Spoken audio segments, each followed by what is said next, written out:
I told you I'd be right back. I told you I'd be right back.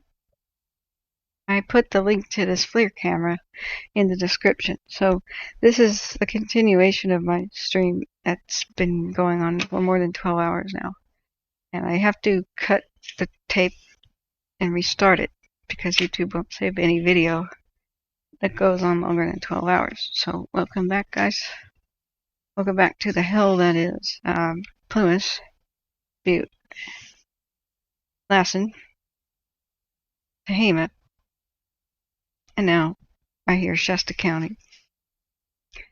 This fire is grown more than 100,000 acres since I began like 30 hours ago. To become, I think, California's second largest fire, which I was predicting would happen, and I hate being right. So now there's apparently a battle for Taylorsville and Moccasin down here, and I'm desperately trying to find out the status of Taylorsville and Moccasin. We know the ridge has been on fire all night, and now wind is going to push embers right to the town. And the fire has been backing down the mountain, which means backing fires are going either against the wind or down a slope. It's usually a lower rate of speed, but nevertheless inexorable. So I do hope they could save Crescent Mills. I didn't mean to say Taylorsville, Crescent Mills. Although Taylorsville over here is not far away, it could definitely be at risk too. But really, the hot spot is there. The ridges to the southwest of Chester are still hot, and embers could be blowing that way. Just depends on how fast the wind picks up. Chester did survive by the skin of its teeth, but we lost the Golden Bear restaurant, the Evergreen Pizza, all those areas on the outskirts that were just so beloved by the community, and this is becoming like a very long nightmare that I want to wake up from for everybody in the region. Losing Rich Bar, half to 2/3 of Indian Falls, Greenville, the largest town, almost a city in Indian Valley, losing chunks of Chester, possibly. We lost Canyon Dam. We may be about to lose Prattville / Elmore West, and so many other vulnerable places west for. This power company, Pacific Gas and Electric, has to be stopped. And they barely saved Quincy.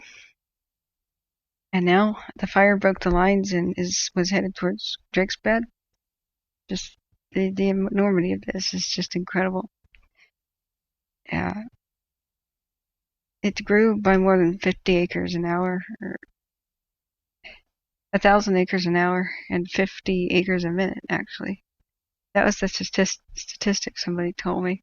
It's now marching towards Susanville. If it gets underneath Susanville here, it could attack it and go to the north. Attack it from the south, or Susanville could be threatened from the east. We could see the fire loop around on itself and completely encompass the whole Lake Eleanor area, which is a huge, gigantic lake and a huge, gigantic part of California. I can't stress enough how large this is. This puts it a little bit into perspective. I did an epically long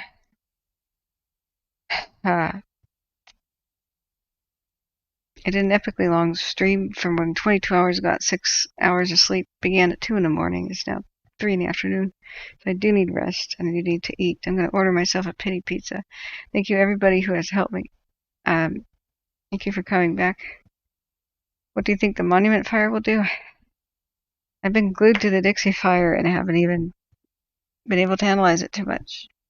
But I was looking at the McFarland, and it did go to Post Mountain and such, where I was predicting before. I can't answer that question right now. I think it's going to spread because almost 25% of the entire nation's fire resources are on the Dixie, which didn't need to happen. So I do believe it's going to spread. And all those lightning strike fires may merge with each other. It just depends on what the wind wants to do with it. That's also rugged, inaccessible, and nightmarish terrain. So nothing is particularly looking good. There's a race against time because I think we have more red flag conditions coming in like 7 days, or at least stronger winds. But I've been saying that for weeks, that it's a race against time before wind conditions increase. That's the way it always is with wildfires. And I don't see any good news, period. Now, the antelope is serious as well. And the salmon, North Forks of Salmon River Complex, and McFarland and the Monument. And I don't have hope for the region, period. But we have to watch and see what's happening. And the best we can do, instead of whining and crying in our beer here, is educate the public on how to save their lives and their pets, and as much as the property as possible, not be caught unawares. And the way we can do this is teach fire education like I do, teach people how to research this like I do. You just have to know fire basics, and you can make awesome plans. Your A, B, and C evacuation routes in 3 different directions, and your D, shelter-in-place plan. And so I'm too tired to explain all that now. I do in my other videos. And at the moment, I'm going to have to take a break to order pizza and deal with this critical headache I'm developing. But this is the best cam that I can leave the stream on in general to show what's going on in the Lake Almanor-Chester region. If you refer to my other videos of what happened when the fire just went crazy, we were watching 600-foot tall flames. We saw multiple fire tornadoes spawn within them, right here on this camera. And while that was in a red flag condition, anything goes when mega fires are starting their own weather. So we're cautiously optimistic that there may be a way to save Chester again and other places, but it mostly survived by luck. And so nothing is over yet, and this is an unnecessary, unnatural fire caused by Pacific Gas and Electric in the same spot where they caused the Paradise Fire, which was unnatural as well. Not too far away from the Cascade Fire, which was unnatural as well. Pacific Gas and Electric caused more than 1,500 fires. It's an average since 2014. That's an average of 1 a day. This company is off its overpeak. They have pled guilty to criminal negligence and causing the deaths of more than 100 people at this point, or right around that number. In multiple fires, they've erased multiple cities off the map, and now they're destroying entire national forests. I don't know how much of Plumas National Forest is going to be left, or how much of the county is going to be left after this. So, we're watching the horror unfold. It's not over. These days, the forecast is supposed to be much more meek and mild, but I don't really know, now that it's grown this size, what they can do to stop its spread. The best thing we can do is help ourselves, teach people how to remain vigilant. I highly recommend for the entire region, and since it's in a mega drought, while you still have access, remove from most precious property and memories. Start doing things like taking cell phone pictures of your own photo albums and uploading to the cloud. Everything from your hard drives with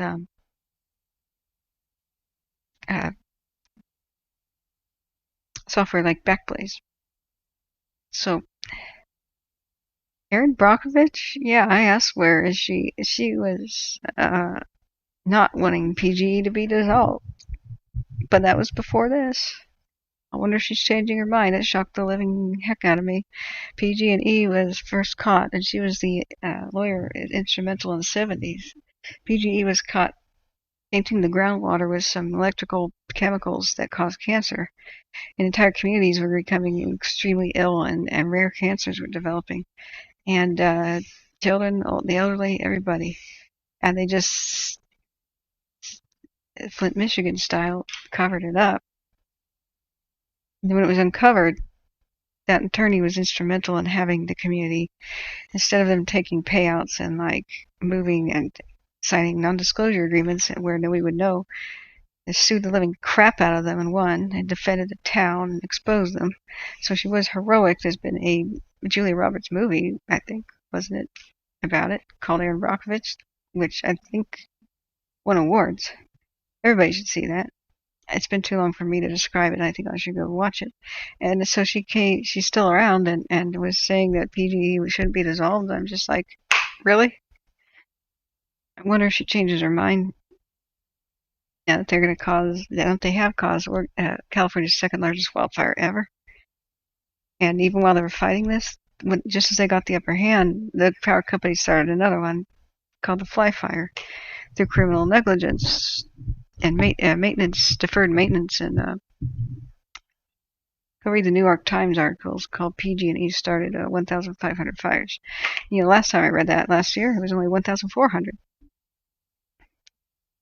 But it keeps going. So, yeah, it's a great movie. It really is. So, I'm kind of wondering, I'm very curious, are you still sure that this company should be allowed to operate like this and kill more people? There's missing people right now. There's a whole bunch of firefighters that almost burned up a Canyon Dam last night and in other places.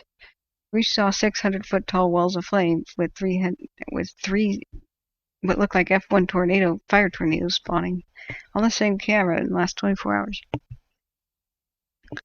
We cannot afford to have these fires burning, these optional preventable power company fires, at a time that lightning strikes are already overwhelming us during this time of drought. The poor people on the McFarland Monument and Forks of Salmon fires saying, help, help, help. We had lightning strike last week on Friday. Those fires were really small, but no resources were really assigned to them. Not enough, because a full 25% of the United States firefighting capacity is on this single Dixie fire that the power company started.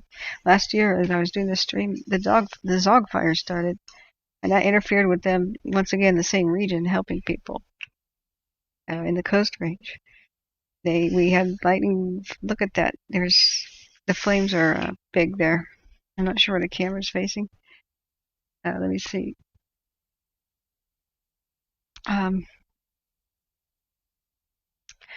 Looks like that's on the mountains to the west of Canyon Dam. It's really flaring up there. That's all they need. So, gosh, what was I in the middle saying? We can't afford this to happen, because the other fires that could have been immediately put out with crews are not. Hey, look, there's a person walking. There's people. Yeah, Dire Mountain, these cameras are in danger. And it's one of the best places to get a good look at the situation. Looks like there's a car or a dozer. They may be pulling vegetation back around this camera so that it survives. But on the other side of those rocks is a smoldering wilderness ready to explode again like it did. But what I'm saying is that the other fires in California, plus the Tamarack and others, went unstaffed for parts of them, or unstaffed entirely, and they have been doing this since the 2020 fires too, because the power company is not keeping its promises to cut power in red flag conditions to its extremely rickety lines that they've allowed to become so dilapidated that they fall over when a sneeze. With the diseased vegetation and overgrown vegetation growing underneath them that keeps leaning on them and causing the fires. So just when they had the handle on this Dixie fire, it got out of control. The fly fire put them on the back foot, and we saw more towns erased. The fly fire was also caused by the power company. So this is a screaming nightmare that's going to go on for weeks. It's going to unfold because of the power company, with the drought, of course, making it worse. We can't afford this in this unprecedented time of climate issues. For God's sake, we don't need optional ignition sources. Look at the fire over there. See how it's flaming up? It's 3:09 p.m. and we're right on schedule. The afternoon winds, and the afternoon heat is here, 90 plus degrees. And that's going to make this fire become more active. It's been sleeping at night and sleeping during the day. So I would keep checking in here. Please if you're in the region and you've been told or warned to get out. Even if you're just in the warning area, I cannot stress enough that I urge you to leave. There is no safe place. You never know where more power lines will fall down, or where new lightning will strike, or where there's a new car accident or something that sparks. Nothing in the region of the Northern California right now is safe due to this drought, or much of California. Retrieve belongings from vulnerable areas. Maybe it's time for a storage unit, and retreat from these vulnerable areas. It's not time to recreate or really do anything in these places near this monster fire. The smoke is so thick. I'd like to point out something. The smoke is so thick, before I take a break here. This camera, even though you can see the fires in the distance, up here, these are the same views that the human eye can see with a regular camera. So you could have, the smoke is so thick that 300-foot walls of flames can sneak up on you. The only way these firefighters have been able to live is that aircraft with the same kind of cameras were telling them, run for your lives. It's approaching. You don't have that luxury. There's only one of these cameras that I know of that we can see. The link is in the description here. You don't have the ability to see through the smoke and know when you're in danger. By the time you see red, it's going to be really too late. So I can't stress enough. If you're anywhere near these fires, you may just want to consider leaving. And I know that's easier said than done. So please donate to the victims. Plumas bank branches are taking donations, except for the one that just burned up in Greenville. That's the only official one that I know about so far. When I can vet some others, I'll link that. GoFundMe has, of course, a lot of the victims from Indian Falls, and I'm sure a lot of the victims from the other affected communities like Canyon Dam and Greenville will start popping up there, and just give generously is the only thing I can suggest. And help your fellow man out, and for crying out loud, just be supportive and chat. No conspiracy BS, no bitter crap like everything's going to get worse. Shut up. New technology is going to make firefighting easier. We're just in a transition time where it's starting to help improve things. But I'll do a stream another day that shows you the hope. No matter what the climate's doing, the climate doesn't start fires except for lightning. And as long as there's really no extra ones, global warming is not an ignition source. It just increases the ferocity of the fires. But even ferocious fires won't become mega fires if they're extinguished quickly. And there's a lot of things, a lot of ways that we can grid the landscape and put up defenses. Instead of reacting to fires, be proactively preventing their spread. And so there is a lot to look forward to, but we've got to roll up our sleeves and problem solve and think about things that will actually help. So that's what we can discuss. And we have a brighter future to look forward to. But this is like a war that we have to get through. And we will. All the wars end, all fires end. We just have to roll up our sleeves, help each other, show support, and we'll get through this together. Pointing fingers and blaming has been done a long time, and look where it got us. Absolutely nowhere. We are all in the same boat, and we've been strangling each other. It's like two men in a boat in Mortal Kombat. One gets the other hand and starts choking the other one out until he looks around and realizes crocodiles are closing in. And then all of a sudden they're pals, and they fight back to back with the paddles for their lives. We're in that boat now. We need each other.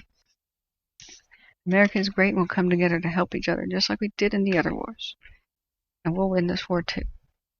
We'll rebuild what was lost and regrow what was lost. But man, we can only make progress if we identify the problems and say the problems of the problems is to the effects, not each other. And that's what we'll do. This power company, there's a solution for it. There's many solutions for it. For example, turning it to a public utility that doesn't have a conflict of interest, and that doesn't gamble with people's lives. Well, maybe we'll turn the power off in red flag conditions. because our lines are at 70% likely to fall over. But well, maybe we can hope for the best and not cut the power and not take the loss and still bill people for the power that day. But right now, the decisions are in their hands, and we can take that away from them with legislation. We can incentivize with legislation, say jail time if you kill 85 people again. As if an arsonist would seek jail time, or things like criminal negligence and negligent homicide. Those laws don't exist, but they could. We will have a brighter future if we just work together and push for it. Wow, a tree just fell down. They are doing it, what I suspected. Looks like they're clearing vegetation away from this camera and whatever little weather station is so that this place survives. I was very worried for it. The fires on the same ridge. Look at them go. This is exactly what I was talking about. You can defend spaces. That they've got dozers, but they can use masticators as well, another new technology.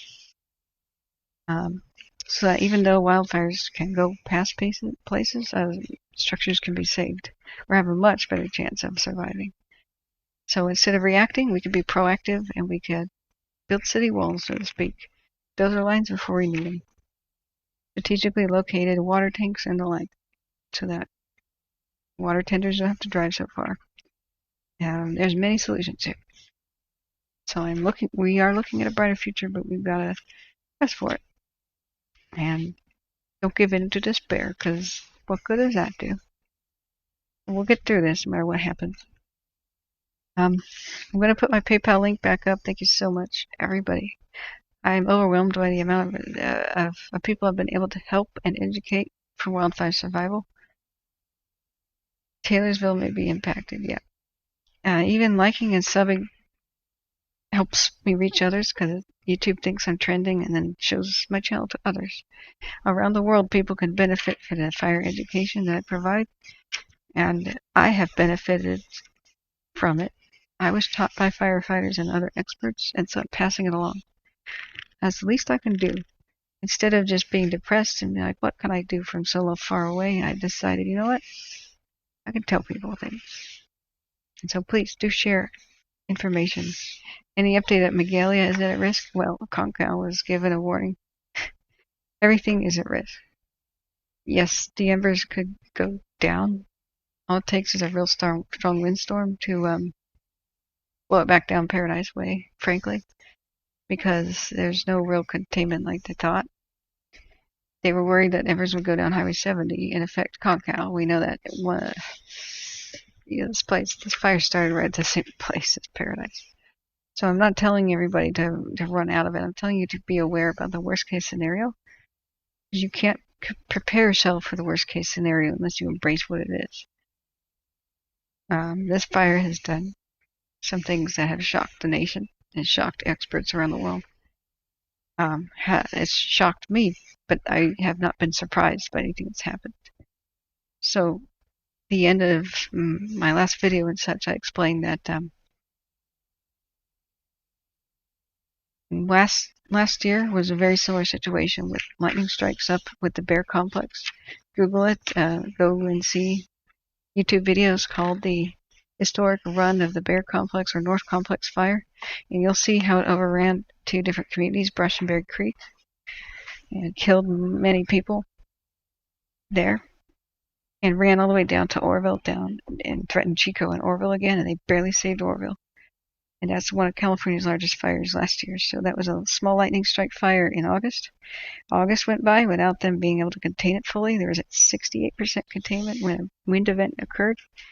The crazy wind event of September, Labor Day, I believe that was. I can't really recall at this point. I'm so deliriously tired. But the wind blew it down there, and in 24 hours it bloomed to a monster and erased communities, took everyone by surprise. So this is the same region as Paradise Fire, the Bear Fire, and worse, drought.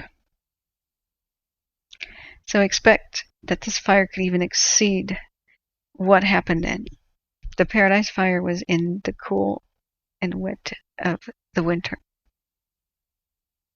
This is not Usually winds are not as fierce during the summer here, but anything goes. We just saw tornadoes being spawned by this thing, didn't we? So hopefully that this fire is contained or out or rained on before we get an extreme wind event like that. But yes, those areas in general are at risk. So Susanville, this fire may circle around and completely encircle Chester.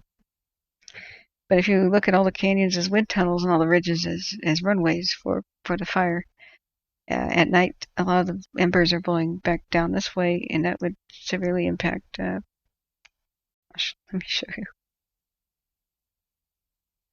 the major towns here. Excuse me,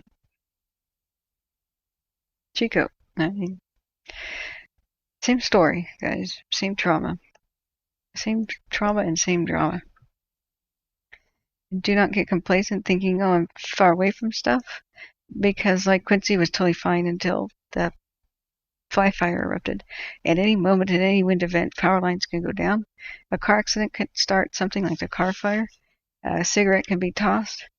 A barbecue or a campfire can get out of control. Lightning can strike. So have a good shelter-in-place plan. It's not within your home, but someplace like, where's the nearest pool, pond, river, creek, culverts. Look at culverts. Those are perfect under bridges, even little ones. Be ready to go at a moment's notice in the entire region, because the Bay Area and stuff, I mean, everything is tinder dry here. And just be vigilant. The biggest vulnerability you have is to the fire that starts on your doorstep, and you haven't made a plan or don't know what to do. And like with the Cascade fire, nobody came door to door to warn you. You just look out your window. So don't panic and don't be afraid. Do everything that you can.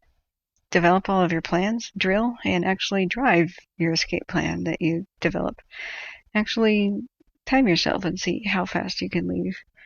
And note what delayed you, and then time yourself again and do it again. And when you drill, you won't feel panic when the time comes, if the worst happens. And also you'll get that sense of peace. I've done everything I can do, and so don't worry about anything else. When you have done everything you can do to prepare, you have a sense of confidence and peace, and that cures your anxiety. Instead of just worrying about things, say, hey, I'm not allowed to worry. I did everything I could do. Everything's out of my hands, so that's it. That's when you relax and realize we'll get through this. So, can I have a quick look at the Monument Fire Path in Weaverville? Okay, I'm never going to eat, am I? It's now 3.5 hours past the time, or 4.5 hours past the time I thought I could eat. I have not been able to analyze this.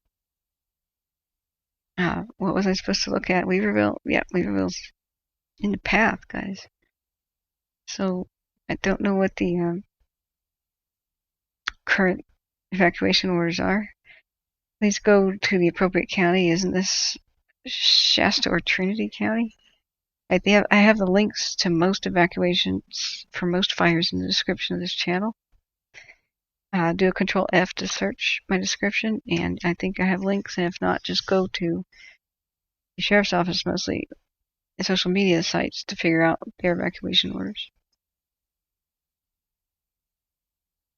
Yeah, just like David is saying, David Quesadilla, 7 P's, prior proper preparation prevents piss poor performance. You know, why firefighters are cool as a cucumber in the face of infernos. Why? They drilled and got training. When you have drill and training, you just do it instead of having to think in a crisis. Nobody thinks in a crisis. Don't develop a plan in a crisis. The adrenaline will overwhelm you and you'll be like, oh my God, I actually don't know what to do. But when you do know what to do, you don't panic. You just do what you practiced. Remain calm and just drive slow, and recognize that the evacuation by car is a window of opportunity that closes.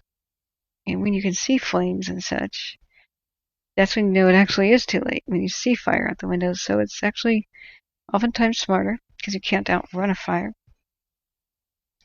Don't drive 60 miles an hour when you can barely see in front of your headlights from smoke. Fire will drop embers and start fires in front of you 10 miles ahead, and you'll just drive 10 miles ahead and reach a fire. Go back the way you came and get trapped. That's the number one way to get killed. And so I'm not telling you this to scare you. What you can do about that is note along your evacuation routes every place that the road goes over water, like even a little creek. That's where culverts are. Go and drive those evacuation routes. Find out where they are, note them on the map, and if you ever feel like fire may be in front of you, don't pass them. Don't drive past it and get stuck in a place where there is no evacuation. Just stop and get under that culvert with your wool blanket and your gallon jug of water and wet it down and be under there and survive. Most survivors, if they had this information, most people who have perished could have survived. They just didn't know what to do. And so that's how you can pass along the word. Very simple things. Very simple things like this that you know and practice, and you'll be okay. You'll be okay. Yeah. Better yet, copying all documents to a USB drive. You can get Backblaze if you have decent internet for $6 a month. You can upload every file on every hard drive in your computer, and it'll just be in the cloud, and you won't even be reaching for a USB drive or attempt it. You'll just go, and you'll know that all your files for every hard drive are in the cloud. Don't stop to grab photo albums and stuff.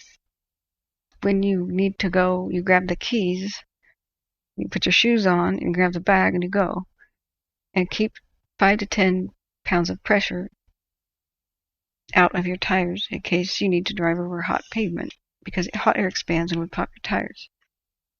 Just little simple things like that. Have it all in the car already, and so you put your feet in your boots, put the backpack on your back, grab the blankets already in the car. So is the map with all your evacuation markings, paper map, with your pen markings on there. Your cell phone's always charged. You put that in the holder and you drive the best way that you know for your evacuation, and you leave before you're told. I am faulting and I am critical of these experts. They have been way too optimistic about this fire, and they've been telling people to leave too late, and they've allowed people back in to places that were in critical danger. Leave before you're told. That is the biggest lesson. When you understand fire behavior, you can understand how vulnerable you are already and make your best decision. Do it before the traffic accidents and the chaos. People at Paradise rammed each other out of the way because traffic stopped. And you can't blame people in a panic. It's like animal caught in a fence. That's the way people behave. And if you see traffic jams and stuff, instead of joining it, look down at the map and turn on things like the satellite map in like Google. And if you have a satellite image, just where's the nearest pond, baseball diamond, golf course, big box store parking lot, or just big parking lot with no trees around me to follow me, and sit there and chill in your car and wait it out, just like the people of Paradise did in the Ace Hardware parking lot and Safeway parking lot. That's where most of them survived. Fire doesn't burn pavement. Golf courses are perfect. But there's plenty of places that if you see the traffic jam, that's for bozos. Gesture to the nearest people, follow me, and lead them to safety, and they'll follow you. So, don't be scared. Be vigilant, wary, embrace the 3 things that I like to tell people about. The worst case scenario, the middle case scenario, and the best case scenario. Understand what all 3 of those are and prepare for the worst, and you'll be pleasantly surprised if that one doesn't happen. But what if the worst case scenario happens and you just didn't imagine how bad it could have been? That's why I tell you about the worst case scenario. You have to know what it is.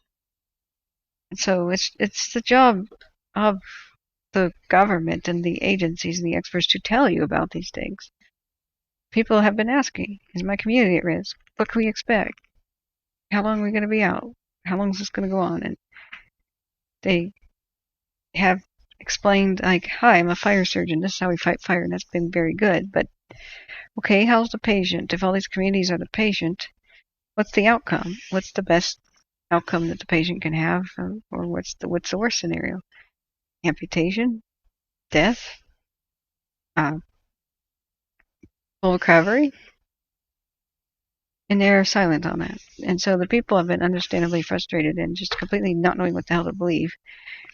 I have been telling people up to 6 and 9 hours ahead of time when to go. You're vulnerable. And then I see that these places are either not under evacuation watch or they're put on evacuation watch, and then like less than 2 hours later it says mandatory.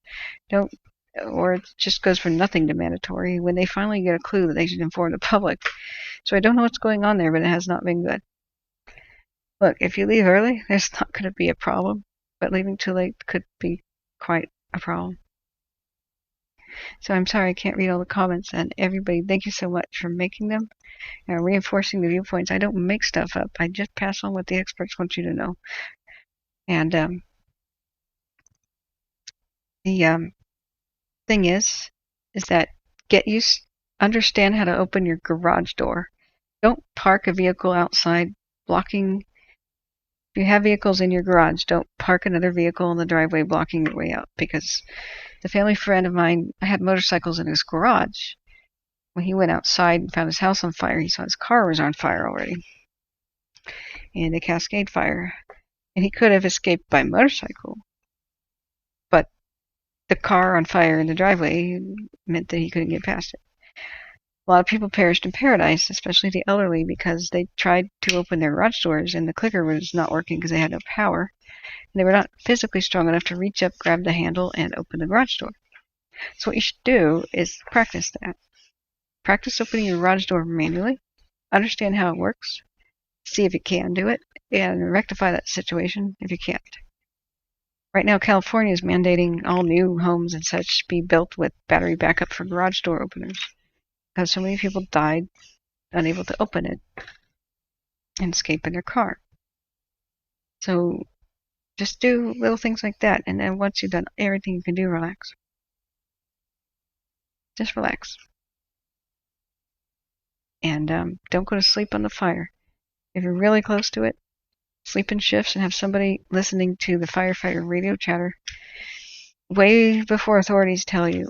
You'll hear them say, it's jumped the line, warn that neighborhood. And that's when you have the critical half an hour, 1 hour, 2 hour time that you need advance notice to leave, that is hitting the fan.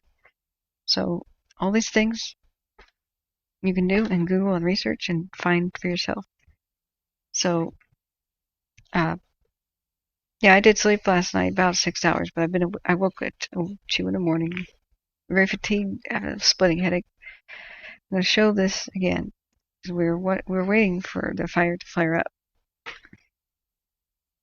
Know that you can't see a fire approaching you in it's just thick smoke. This FLIR camera, the same image is up above here. See, same angles, right? Look how the human eye would see versus this camera that can penetrate smoke. The firefighters are only safe, and sometimes by the skin of their teeth, because there's pilots looking out for them and watching their backs. They have these images that say, get out now.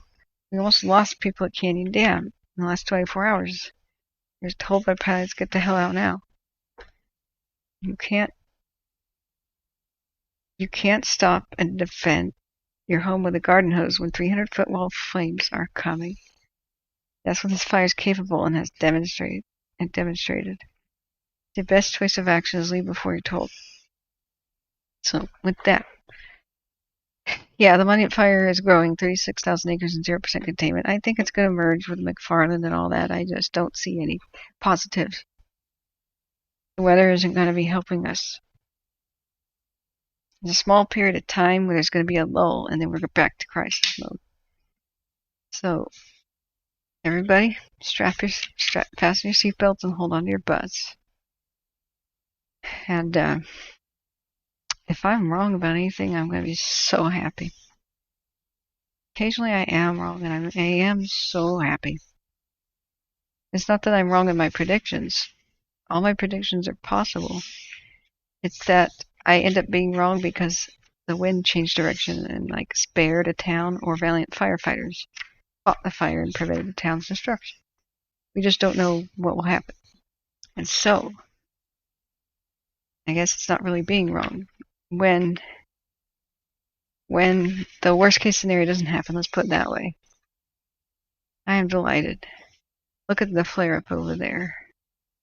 That's in the mountains due west of Eleanor West, basically, or thereabouts. So it's not quite red flag conditions, but with this drought, you don't really need them for explosive, crazy fire growth. And you can see some other portions now sort of coming back to life. I'm so sorry for everybody's loss. I do need help running the stream, monetary donations, otherwise I can't do it. The antelope fire. Yeah, and it's a cause destruction too. And basically, it could have been put out too, but everybody's on this Dixie fire. They've had to pull hundreds off the Dixie fire to mend the others, and it's part of this crisis. Yeah, and we need international aid. So, yeah, quotation mark, failure never felt so good. Yeah, exactly. So, yeah, there's more fires than I could cover. I do need your help. I've been overwhelmed by the amount of support, even if it's just like, hey, you're doing a good job. Gosh, I love that. Because this is one of the most depressing things to cover in my life. I'm so happy to be helping people. So that helps. Hitting the like and sub button and sharing me with social media and others that need to know this information. It delights me. I'm so overwhelmed. Thank you so much for passing 2,000 subscribers. I never thought that would happen. I have a PayPal donation link in my description. You don't need PayPal. Even throwing $1 or $5 at me can really, really help, because last time I did this, I went more than 1 month without an income because I put my life on hold to do this. And I feel like much of August might be me doing this too. So I'm so grateful. If you want to use Google Pay, all you need is my email, catherine.davidson@wildfires.com. Sorry, excuse me, catherine.davidson.wildfires@gmail.com. So,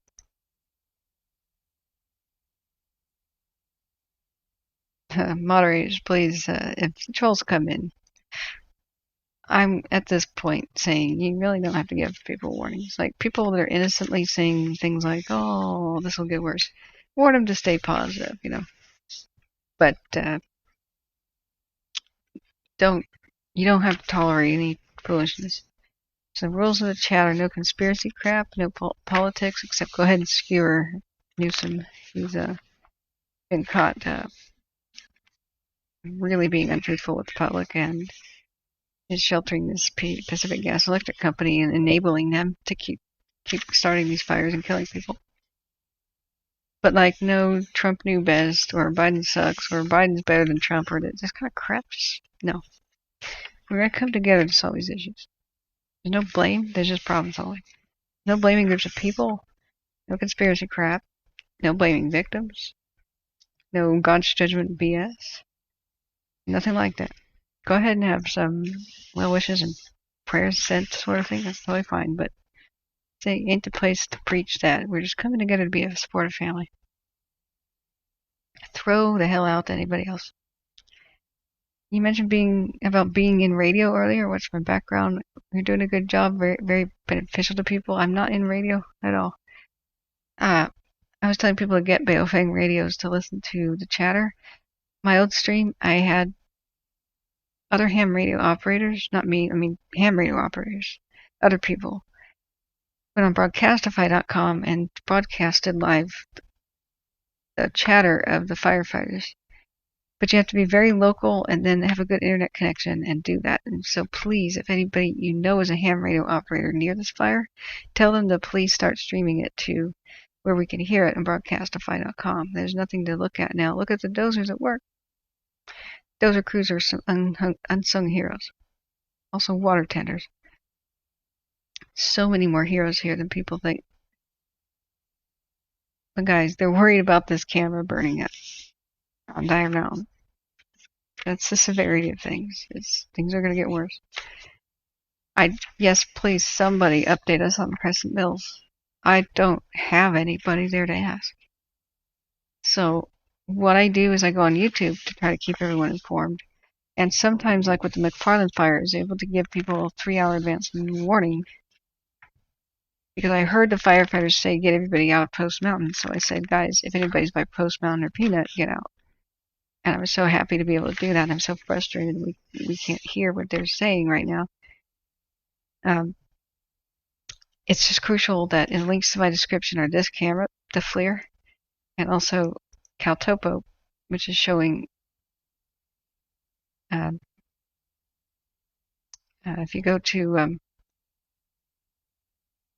goes satellite on the fire activity button, we can see that there's just crazy fire above Crescent Mills and Moccasin, but we have nobody there to tell us what's going on. Yep, those are operators of superheroes. So please, if you do know somebody and can inform people in chat, that's how half of us are giving the information. And so I cannot stress enough how much I am so grateful. People coming in here and giving us information. So thank you so much for the support. Absolutely the best news reporter ever. Thank you. There's even people who are better than me who are actual firefighters. Boots on the ground like Daniel Kearns. Him and, let's see, who's the guy on Twitter? The other person. Okay, Twitter. Daniel. He said Greenville was in danger, and I didn't stream his prediction. I just was so confused about why he was saying that. But he's a boots on the ground person. He is there, and he's supported the community. He deserves all the praise, and everybody. He's beloved right now. And other people like Zeke Lund. What was his name? Sorry. Gosh, just closed his. Yeah, Zeke Lunder. He is local as well, telling people the straight dope. And he's been interviewed by National Public Radio, I think. And love his Twitter. If you look at my Twitter, I retweet him. I don't know that Daniel Kearns has. Just type in Daniel Kearns Taylorsville when you look for him in Facebook. And he does live updates all the time. I wish I could do a follow so that I could get update stuff. And please donate to the Indian Valley Firefighters Association and their volunteer unit. So 6 hours ago he was alive. I'm so tired, guys. I have to eat. So yeah, D. Chester CalTopo was my most used map tool. I don't know what's going on. I'm not in the area. And how was the situation in Indian Valley, please? As far as we know, I mean, this camera pans over Indian Valley, but you cannot see Taylorsville and Crescent Mills. So this is the best thing we can do, is we know that there's hot spots detected in the last 15 minutes and within the last several hours all over here. So presumably with the wind, if you turn on wind, they're in a battle to save the town. It's going right over it. It's probably raining ashes and hot debris, and the fire's going down the slope. We know that. They're probably trying to save it right now. The Indian Valley, Indian Ridge cam hasn't been helpful because look at the smoke. And it lost infrared sometimes during the night. That's all we could see. The fire can be so close to you. See how close it is? It's just right over the ridge. And you won't know it's even there. So please don't just leave the region. If you're on evacuation, mandatory, or even if you're on watch. So I'm hoping somebody will check in and know. Twitter, you can also just check Twitter.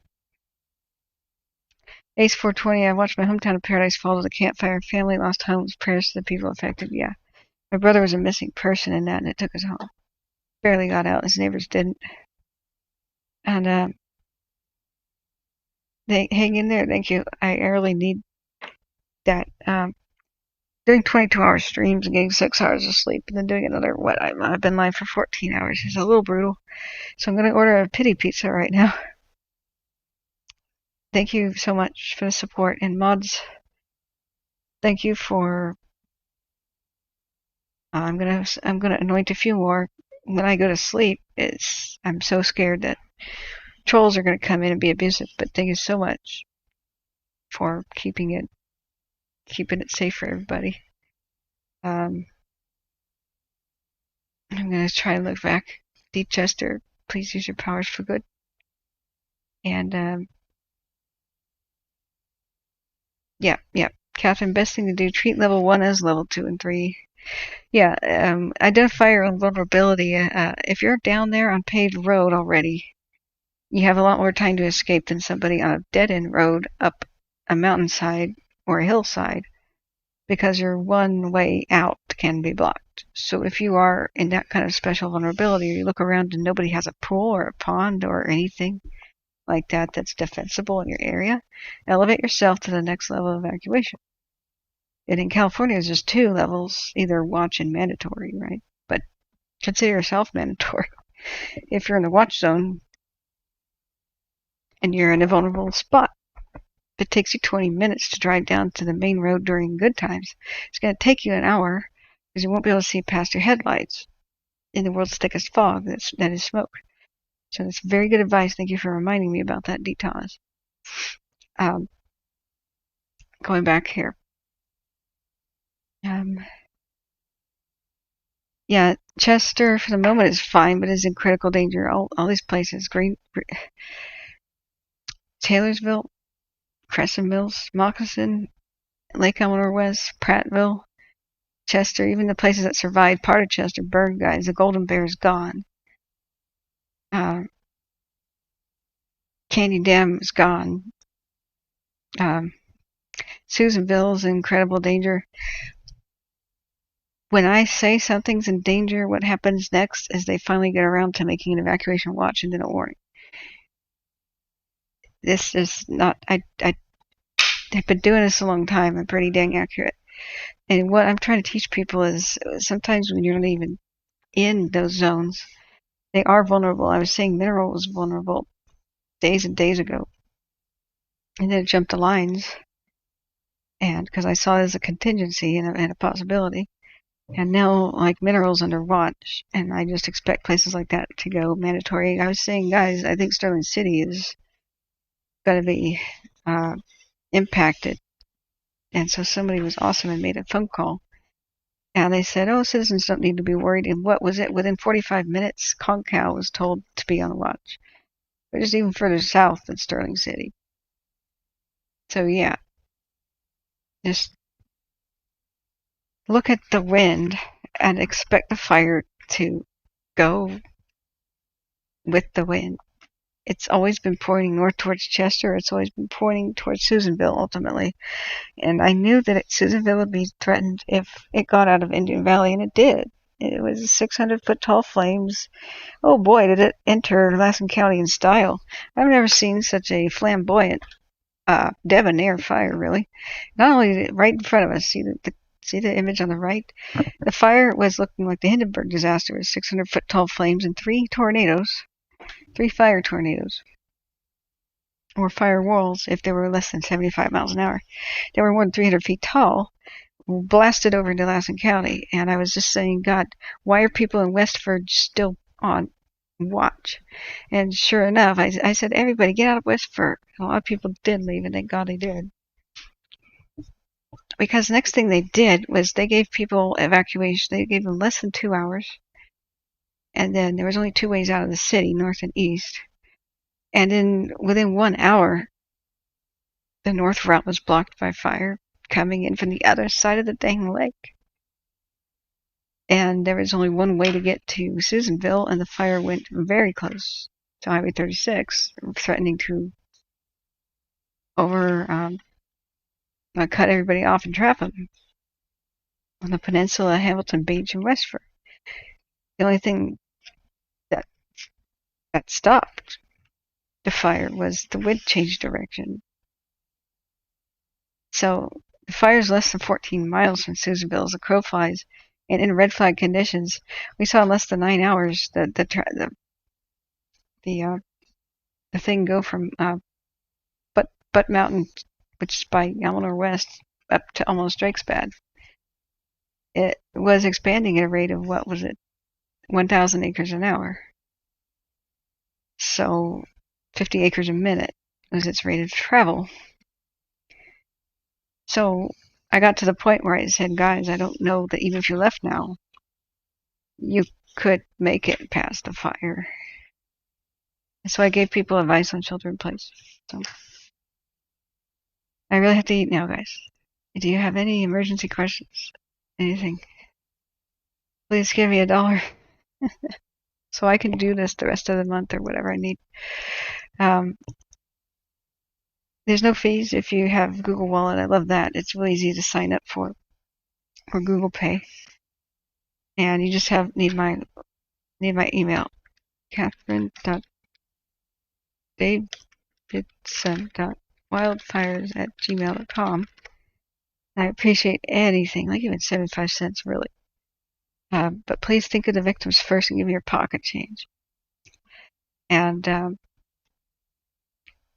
if you can't, then just try to spread the message and just tell me I'm doing a good job. And I really appreciate that too. The PayPal link in the description. You don't need a PayPal account, but it does take 30%. Not 30%. It takes something. I think it does take 30% actually. Losers. But anyway, it's better than nothing. Hot Pocket. Yeah, what stopped it from expanding wind change? Yes. So, but these create their own wind, and just you understand weather forecasts. We know they're like really inaccurate sometimes. So, A, these create their own weather and change wind patterns. B, maybe the forecast is different than expected. Maybe the wind is different than the expected forecast. So it's still going to expand that direction today, and has been. We've been watching that since 2 in the morning. And what stops a fire? Torrential rain, snow, or being contained and stuck in a spot and exhausting its own fuel. That's the whole point of containing a fire. They're not trying to put this fire out. It's impossible. The rains of November and the snows will do that. We're just praying to God that these Santa Ana winds that could start as early as October, or hell, like last year, basically Labor Day, September 9th, September 8th. Just praying to God that it rains on it before the winds come, because I don't know what the hell's going to happen. That would be the worst case apocalyptic scenario. Contain it, and then let it burn. It will take weeks and weeks and weeks to burn. In fact, it has such a fuel supply that if winter didn't come, if this was the tropics, it might burn for 6 months. So this is going to burn for months. And this is one hell of an apocalyptic battle. All these are soldiers. And God bless all of you soldiers, and just thank you. All the boots on the ground there. Everybody helping the situation. We have to give them all the support that we can. Going back,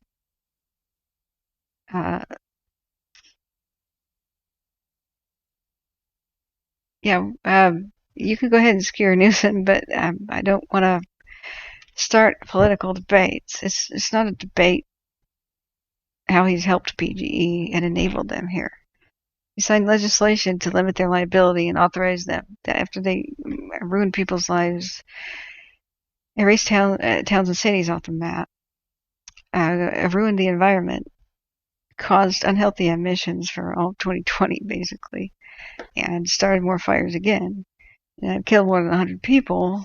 He authorized legislation so that their company would survive that, and they could do it again, which they have been doing again.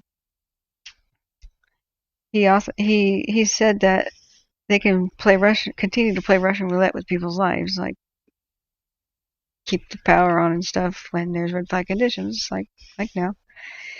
And then if they accidentally go bang on a victim, like hurt a community, that they could just raise the rates on the victims. The victims like sue them and get a payout, which is very small now that their liability is limited.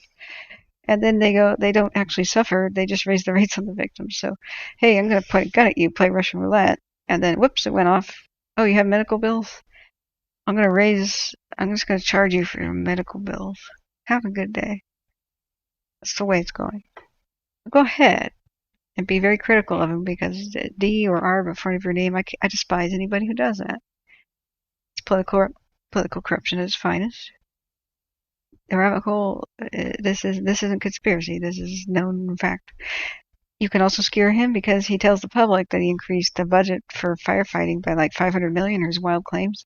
NPR and other things have been fact-checking him, and he's actually slashed the wildfire fighting budget by $150 million, according to them, and a different, I think, more conservative radio station or journalist company. So he's, what do they call that? The layman calls it a lie, but in order to not be sued, I have to call it misinformation, or whatever the media uses terms, non-factual communication. We could also use other funny words like extreme numbers dyslexia, or maybe delusional numerology. I'm sure you guys could have come up with some really fun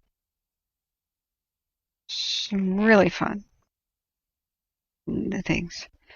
The fire train is working today from Westwood down towards Greenville. Yay. Somebody's sending me pics. Whoa, what? DLC, what?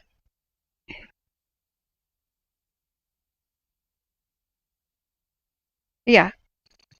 But actually PayPal.me, which is my link, I think does harvest 30%. June. It's not really it's a special kind of PayPal link where anybody can send you money without a PayPal account. I guess that's what's going on. But yeah, you could, I guess, if I gave people my PayPal email, there wouldn't be a fee. There's always a little bit of a fee. It's always at least 3%. So, well, who's trying to get my attention and for why? My friend in Greenville is texting me right now. I think all structures made it with 0 damage. What, down at Crescent Mills? Yeah, Smithy, hate to get political, but they need to be broken up in horror pg&e. That's not really political. That's like just real. That's just reality. That's just problem solving. They started more than 1,500 fires, and they've started California's most deadly fires and made all the other ones worse, because like the Zog fire, they promised. They were told by the state, no more. Wherever you have rickety lines that you haven't maintained for 94 years or whatever. That's not an exaggeration, 94 years. When there's red flag and high winds, cut the damn power ahead of time until you fix these lines. That's usually just an evening. Usually just like overnight. But they gamble with people's lives by keeping it on, and sure enough, the Zog fire blew up. And it's part of why Napa, all of the forces got split between the LNU lightning complex, the Bear complex, the California's biggest wildfire was just small lightning strike fires over there by Ruth and other poor little towns, like right by the McFarland fire is now. And they got ignored because as they were trying to struggle with Napa and the Santa Rosa issues, Calistoga, the Zog fire breaks out, and they have to drop what they're doing and evacuate people at Redding. And we saw the child come into my stream, and he was trying to imitate me and others by vlogging and saying, "Look out, guys, the Zog fire's coming." And he was evacuating and leaving his home, and it just broke our heart. And then people were found crawling on the road with burns, and so were animals like the bobcat with burned paws, and these people didn't survive. There was fatalities. And they said, whoops. Well, they had to plead guilty again to more, what was it, negligent homicide or manslaughter? I don't know. But they did, just like in Paradise. And here they just started the Dixie fire, and people are missing right now. I think 4 people are still unaccounted for at least. And and then as soon as the Dixie fire, it looked like they'd get a handle on it and wrap it up and be ready to respond to the other lightning fires, which happened last Friday. They couldn't because the power company started another one here at the Fly Fire at Quincy. And so that's why we just lost Greenville and all those places, because they were getting a handle on it. But a new fire start happened because it's freaking vegetation leaning on power lines. They're legally supposed to turn it back away from power lines and prevent that, but they have been criminally negligent in that duty that they're required by law. So that's what's going on. That's not political. These are facts. So that is it. So the thinking that PG&E people should be in handcuffs is just personally my opinion for murder. That's the opinion of a lot of people. The populace is enraged. So everybody can go ahead and express their anger at PG&E. That's very warranted. And what you think should be done with PG&E, sure, we just can't encourage vigilante violence. I do encourage everything else. Massive protests. You know, we've seen what protests can do. Change the world, change legislation. And that's it. We need to demand the change. And so, where are you headquartered? Pacific Northwest. But I grew up around here. I lost a family, and this PG&E has killed a family friend in the Cascade Fire, and nearly killed other family members. My brother lost his house in Paradise and barely made it out alive. Was a missing person for a bit until he checked in. Many other relatives have nearly been killed at places like Orville and up in this area, and enough's enough. This isn't my job. I decided I needed to publicly educate people to do something. I was supposed to become a documentary filmmaker for other things, more happy subjects like history. This is history in the making, and I gotta do this. I'm gonna put my PayPal link in the description. I pinned the post, but please, guys, do open your hearts and wallets for the victims. And if you got some leftover change, I need to eat this month. So, protesting does do a thing. There's also that sort of thing. If everybody stopped paying their power bill, ooh, yeah, that is a form of protest, actually, Mike Smith. That's nonviolent. What do they call that? Direct action. Yeah, a boycott. If you're talking about handing signs around, yeah. But actually, if you could say to all of your congressmen, I'm not freaking voting for you, neither is my entire town or anybody, if you support legislation and the people who are doing this. This is part of the reason the governor's being recalled. It's not because like Republicans hate Democrats. It's because this situation. So that is a form of protest. Nonviolent, direct action type actions are really warranted here. But we're going to pitchforks. Right now we can sharpen them, but we raise them later. Right now we get to the crisis, and then we find strategies for how we can make this come about. If enough people write their congressmen, they pee their pants, and then they call out corruption, and they change their stances, and that actually works, because politicians will generally say anything that they think will get them reelected, and they'll rethink their stances on issues and taking donations from such a company and that sort of thing, because it's blood money. That kind of thing does work. So, yet the left wing and right wing is part of the same bird. Yeah, we are. So, politicians are. So, but Mike Smith, we got to keep it to. We got to harness our rage. We all should feel it, but anger can be used for good. It either can make you pissed off and despair and hurt others, but we can harness it, and it can give you energy and motivation for change. That's the best way to use anger. So we shouldn't suppress it. We should embrace it, but use it for good. Oh boy, Sacramento Bee, why these Taylorsville residents aren't following evacuations for the Dixie fire? Oh boy, that's gonna be terrible. You started it, Lowell? Yeah, of course I did. I'm passionately angry. Yeah. Um, but like when you were saying protests don't do a thing, well, they really can. Because what you were suggesting, like stop paying your power bill, would be part of a mass protest. I was just correcting like that. But yeah. Uh, Lisa says the same as and the different she. Yeah, yeah. So every once in a while, there's a real leader and not just a politician. And so I'll tell you how to spot a leader. A leader would say, we have nobody to blame but ourselves because we were asleep at the wheel, we didn't understand the situation, and we never pressed for change before. That's really us to blame, and that's true. I mean, PG did it, but we let this go by year after year without reaching enough people and demanding change hard enough, right? And so we can fix our own actions, we can't fix the actions of others. So that is a positive thing to say and do. We really do have nobody to blame, but the fact that we didn't take more action, in fact, we can't blame ourselves, but the fact that we didn't know and didn't take action, right? We can fix that. And that's problem solving. And yeah, Chester is still standing with major risk of fire on all three sides when picking back up. Yeah. I don't know, guys, that Chester will still be standing.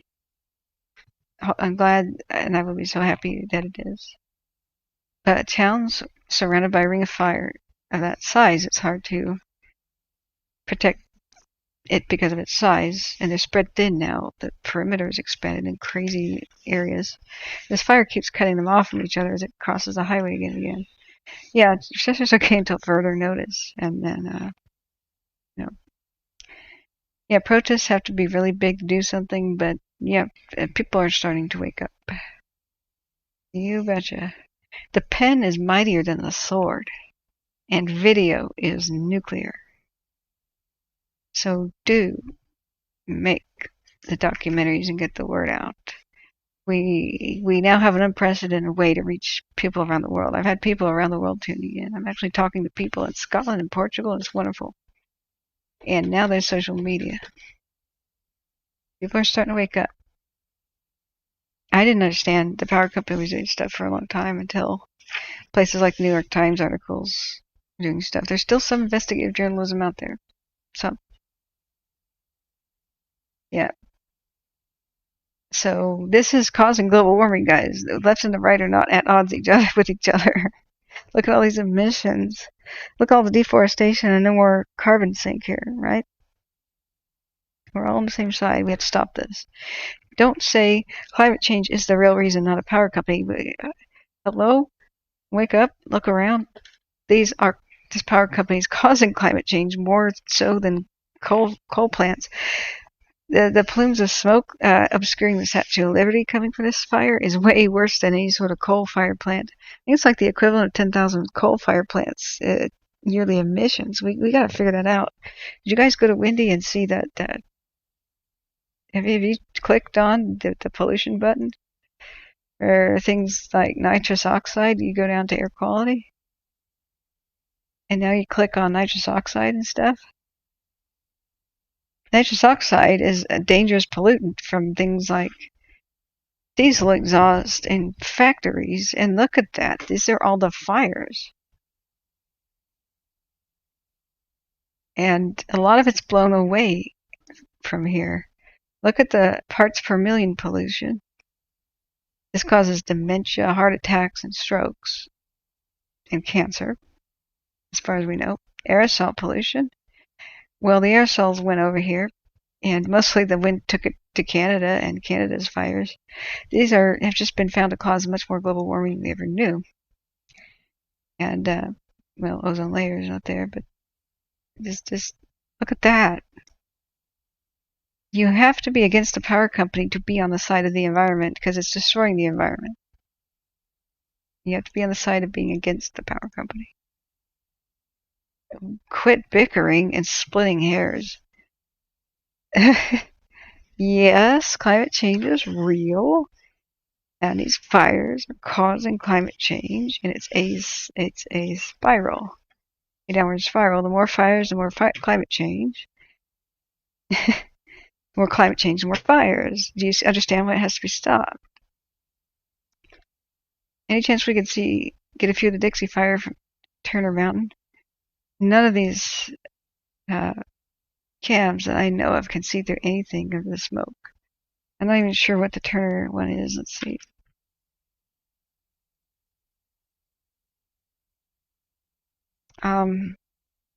Where is it? Is it in the Sierra foothills?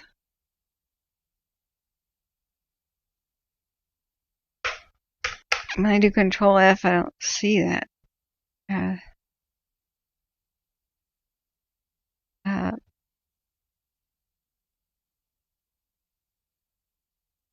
don't know which part of these cams is the Turner Mountain. Oh well, there's San Luis Reservoir. The hell, this camera's gone wild. Okay. Greater Tahoe wasn't where we in. There's Placerville area. There's another fire down there. Poor people down there with that fire. Too many resources were on this one. Do an adequate response to the Placer fire. See, this is really the entire valley and stuff filled with smoke.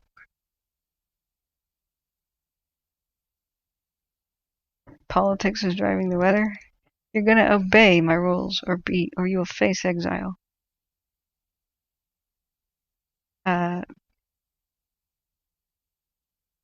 Viral video. Holy cow! People evacuated by ferry from raging wildfires in Greece on real video. Oh dear! Congratulations, you've won your knighthood. You've been very good, Tang.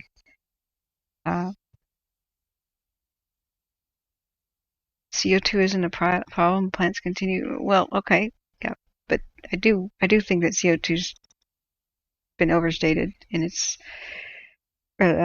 contribution, because we were finding out stuff like aerosols. We underestimated their contribution.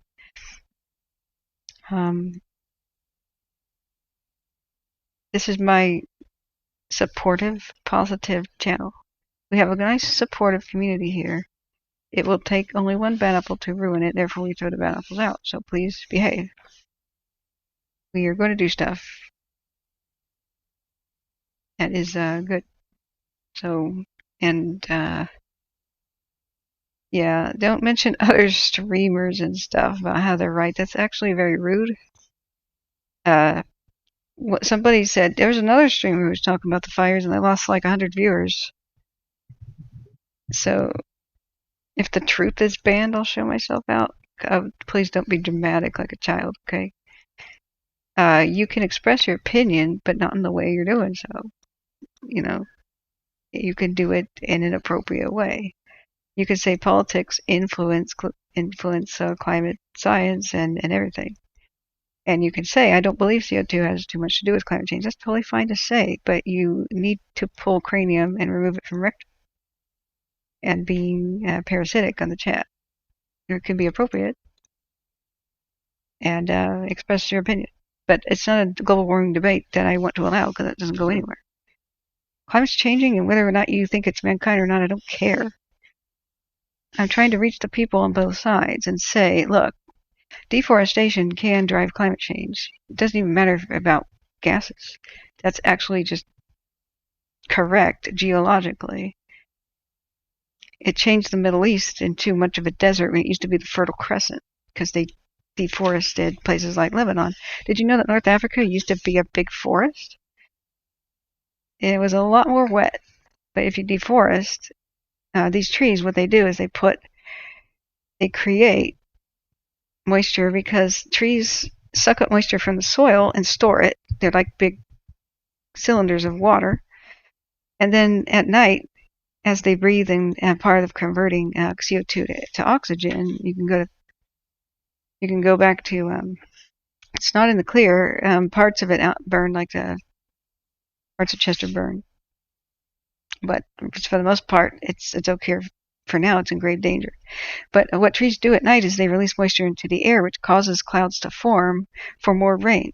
So the more forest you have, the more rain that you get, which gives you more forest, which gives you more rain.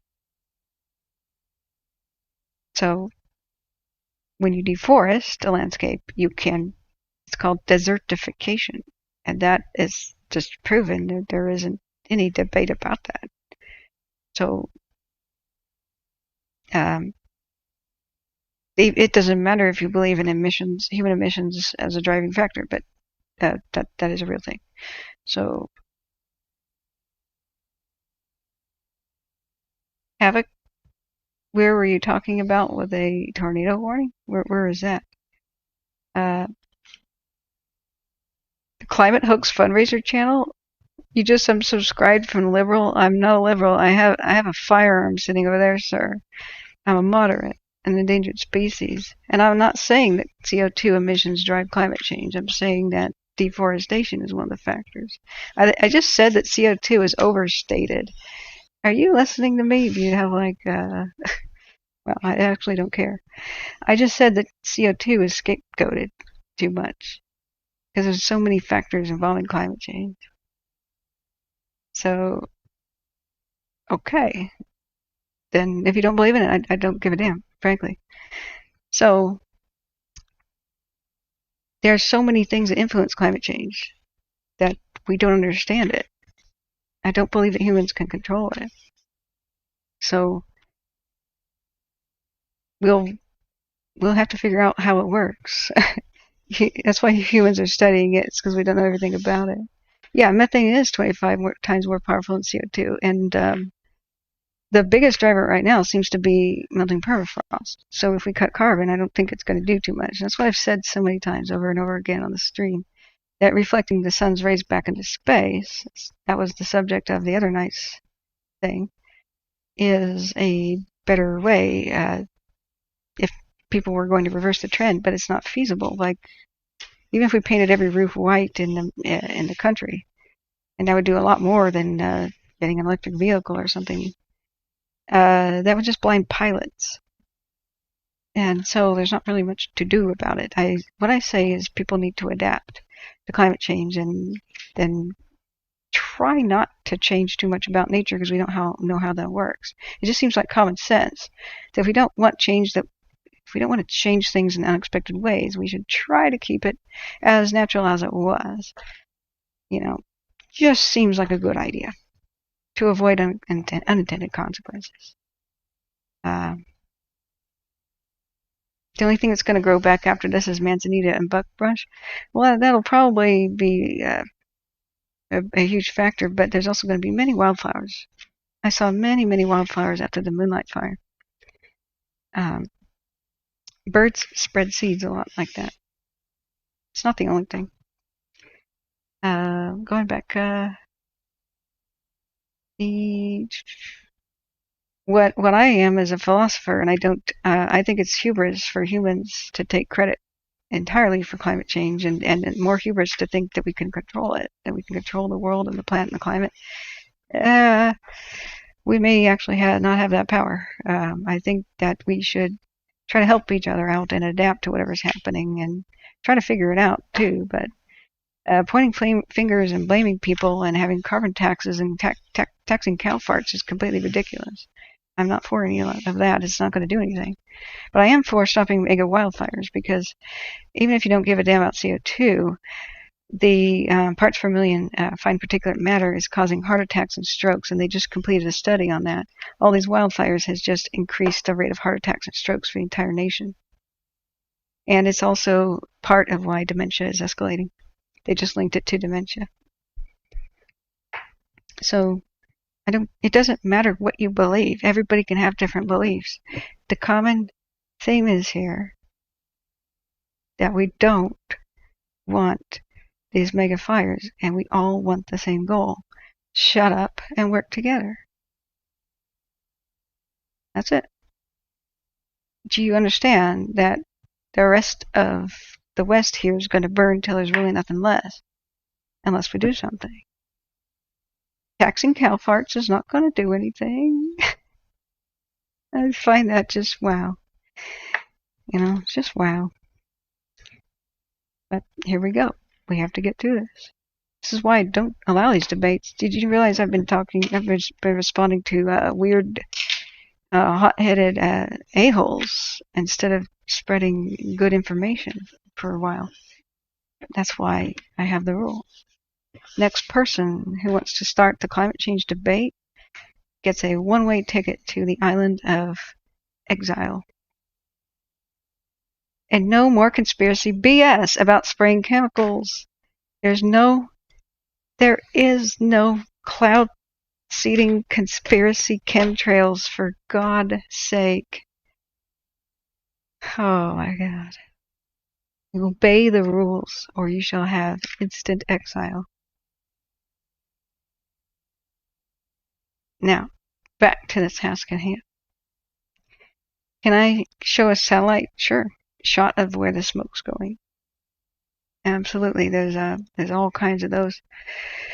Where did I have that? So, Sentinel. This is Sentinel Hub. And I barely understand how to use it. Everything's being a little laggy right now. But you can click and track the fires. This updates much less frequently, of course. But you can see on any given date where the actual fire was. If you click on, say, SWIR, this is actually the moving seat of the flames, and you can see a bit of the smoke action, but it's trying to penetrate the smoke.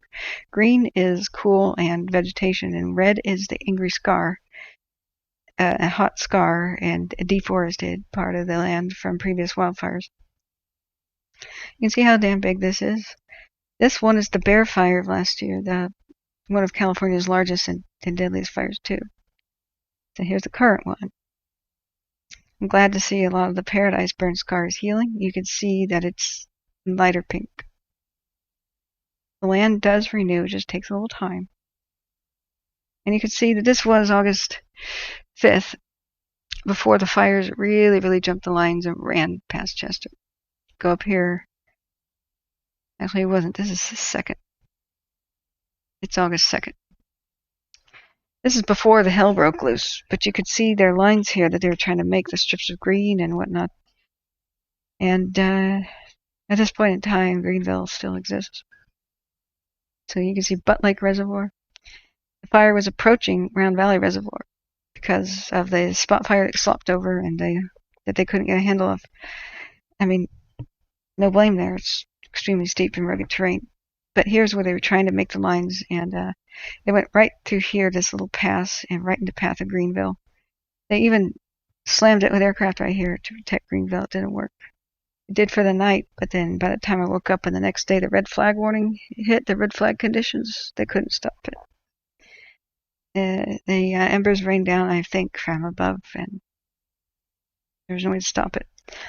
So that's why they should have never let people back into Greenville. They didn't even have confidence up there, and I will never understand that decision making. This is where the fly fire started by pg&e as well. And it ran up the hillside, and it overran the Indian Ridge camera and burned everywhere around it. We thought we'd lose the camera, but we didn't. They desperately pulled off everything they were doing with the Dixie because it was headed straight for Taylorsville, and they burned these portions of the ridges above to keep it away from being directly above Taylorsville, which would doom it, with the Emperor Fall. They were successful. Then the lightning strike things happened, and they barely were able to save Crescent Mills, so they had their hands full with just multiple fire starts. And none of this would have happened without Pacific Gas and Electric. So we still have Almanor Lake unaffected at this time. I never thought it would reach the shore. And we still have so many places unaffected at this time.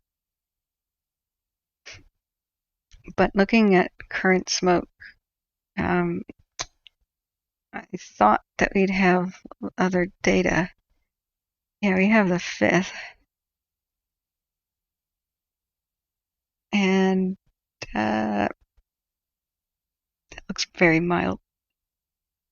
A lot of it is trying to see the land through the smoke, and that's why these different satellite views are so different. That's where red is bodies of water there. So I don't think this is going to be the right tool. So, gosh, I can't remember. Wildfires smoke August 6th, 2021. I'm sure we'll just immediately Google this and see all kinds of horrific images.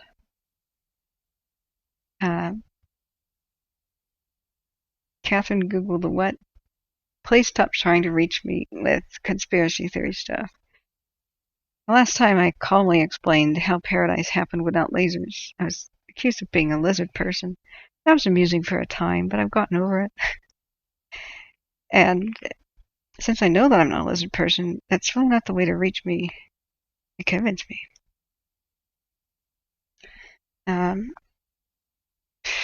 You know what? I did show this earlier. I just can't remember what tab. Does anybody have that instead of me searching? The today, yeah, NOAA weather had some, didn't they? Yeah. No, that was last year. Same deal, same fire, same place. Almost history repeating. So let's go back. I can't believe that somebody was like saying climate change itself isn't real. The climate is always changing. The debate isn't that. It's like how much is man's contribution or not, and that's a big question mark. How much are we tipping it to be faster? We know the ice age is ending and everything is going to get warmer because the ice age is not actually over yet. However, it just seems that we've done something to accelerate it. And acceleration is the problem. People and animals and the ecosystem can adapt to slower change. But whenever we have comet strikes and asteroids and extreme volcanic eruptions like Deccan Trap, stuff like that, we have mass extinction because it just happens too fast for creatures to adapt. So that tipping the scales to make it go faster thing is really what the debate is about. But like people not understanding that there's missing glaciers and stuff. I don't know what the hell they're smoking, but please send me a sample because sometimes I like to turn off my brain. Looking back at I'm going to refresh the evacuation maps. Anybody got that for me? Smoke update. Thank you. Thank you. Tang, you're so wonderful. I'm juggling 64 tabs up. Oopsie, that's right, you have to do that button. Wow. This near-surface smoke projection from the high-resolution rapid refresh computer model indicates smoke from wildfires in Northern California spreading all over Central California this evening and tonight. I started out the stream last night at 2 in the morning with 4 in the morning with the smoke forecast, and I had those images, but not quite something as dramatic as that. Much of it's coming from McFarland. That was the one that was the most active with smoke production. 22 hours ago. Yeah, we saw those massive pyrocumulus clouds. It was just incredible. Now, I think the reason they're white, I was wondering about why are they white at the top? And basically, if you see clouds, clouds are full of moisture, right? And so my theory is this, and I was hoping a weather person could back me up. If you actually look at the product of combustion, moisture, vapor, water vapor is one of them. That's why there's no damn chemtrails, guys. It's this moisture coming out of every combustion engine. The tailpipe is a little bit moist. So out of airplanes, you have basically kerosene fueling airplanes, and then what the chemtrail is the plane being high enough in the atmosphere for it to instantly freeze. The vapor trail freeze. Even your candle is humidifying your house. It doesn't dehumidify, it humidifies. Part of smoke is a lot of the water vapor. And so I think these are so huge that the pure white is so much of the vapor of the water being in the trees evaporating instantly with this intense heat, with this incredible amount, that I think the white on top is the water vapor. And don't smoke particles act as a nucleation point for drop-up formation? It does. really is a real long distance thing, though. But you're right. All raindrops and snowflakes form around some sort of a particle in the air. So, it's been a long time since I took some sort of a oceanography class, which was explaining all this. And but I do remember that every single fire does produce water vapor. It's part of combustion. Just Google combustion.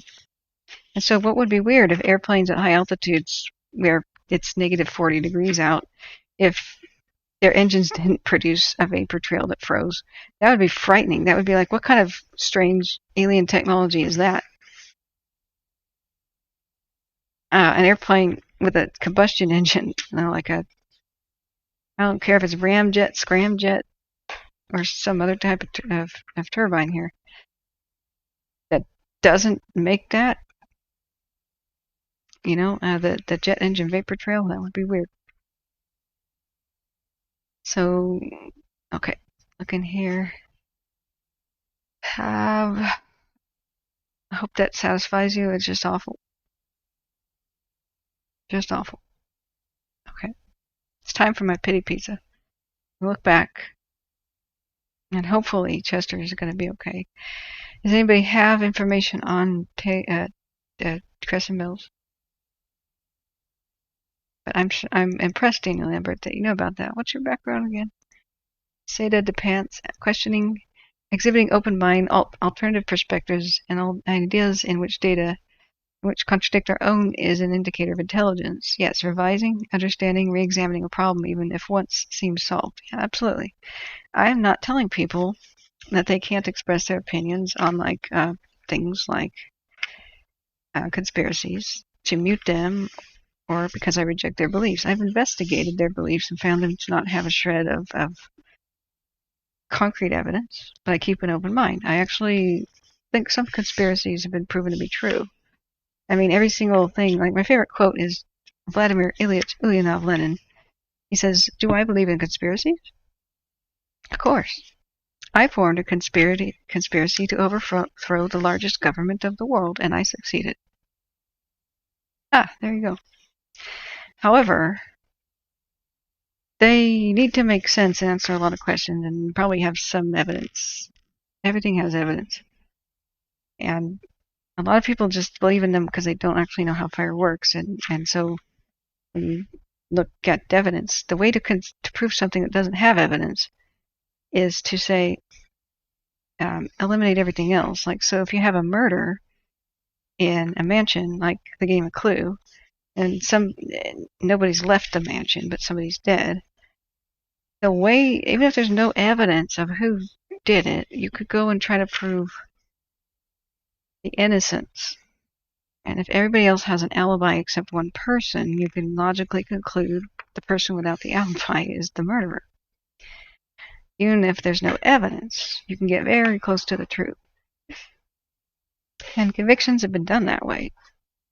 So if you want to prove a conspiracy, that is something that doesn't leave behind tangible proof, you have to exonerate every other possibility, meaning you have to rule out the possibility of things being natural or occurring in some other way. So if you want to think that space lasers cause fires, then you need to prove that a fire couldn't be started in any other way. Look at that flare-up. We have a flare-up on the Dyer Mountain Cam above the ruins of Greenville. And they're working very hard right now to make sure that the facility at Dyer Mountain doesn't burn up. It looks like there's a weather station and maybe even like a lookout here, as well as the Dyer Mountain Camp. So it'll keep pivoting around. But that indicates wind action, and it's climbing the mountain. So, but here's not the place for it. I do talk to people about this kind of thing. Don't worry, there's a homeopathic pill for chemical exposure. Thank you. It's great. And so,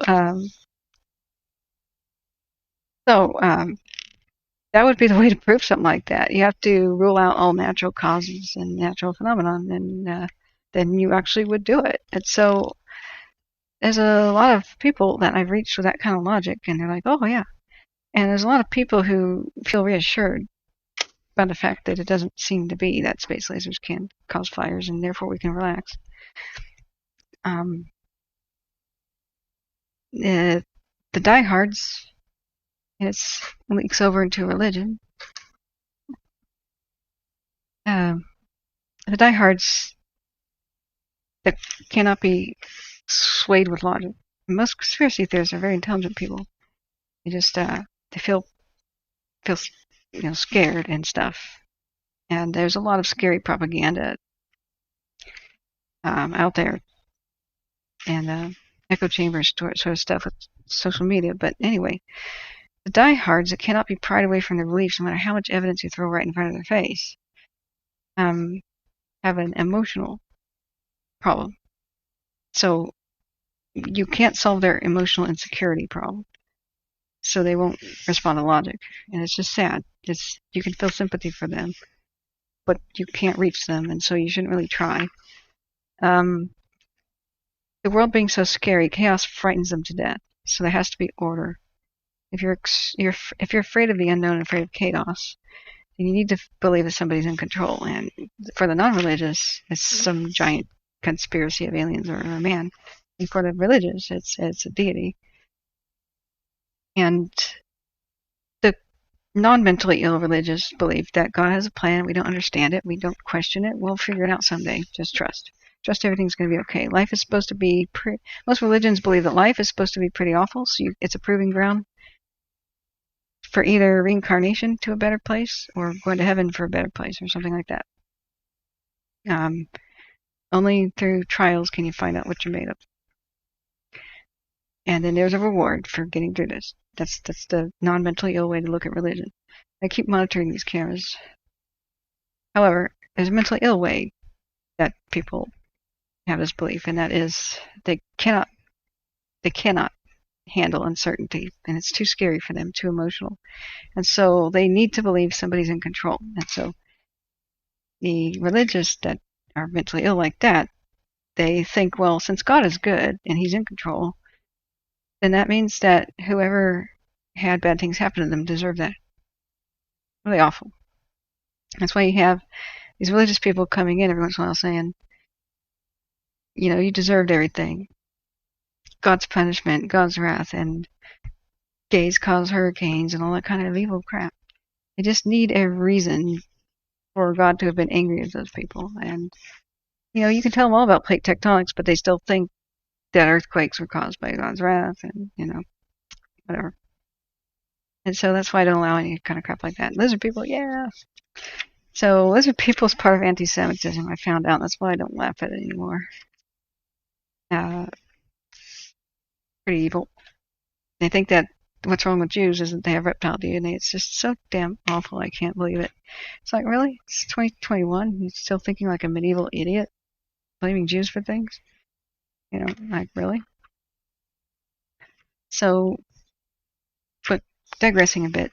So the non-religious people think that their man is in control since they don't believe in God. So if man is in control, if humans are in control, it has to be some giant, overarching, huge, international, evil cabal.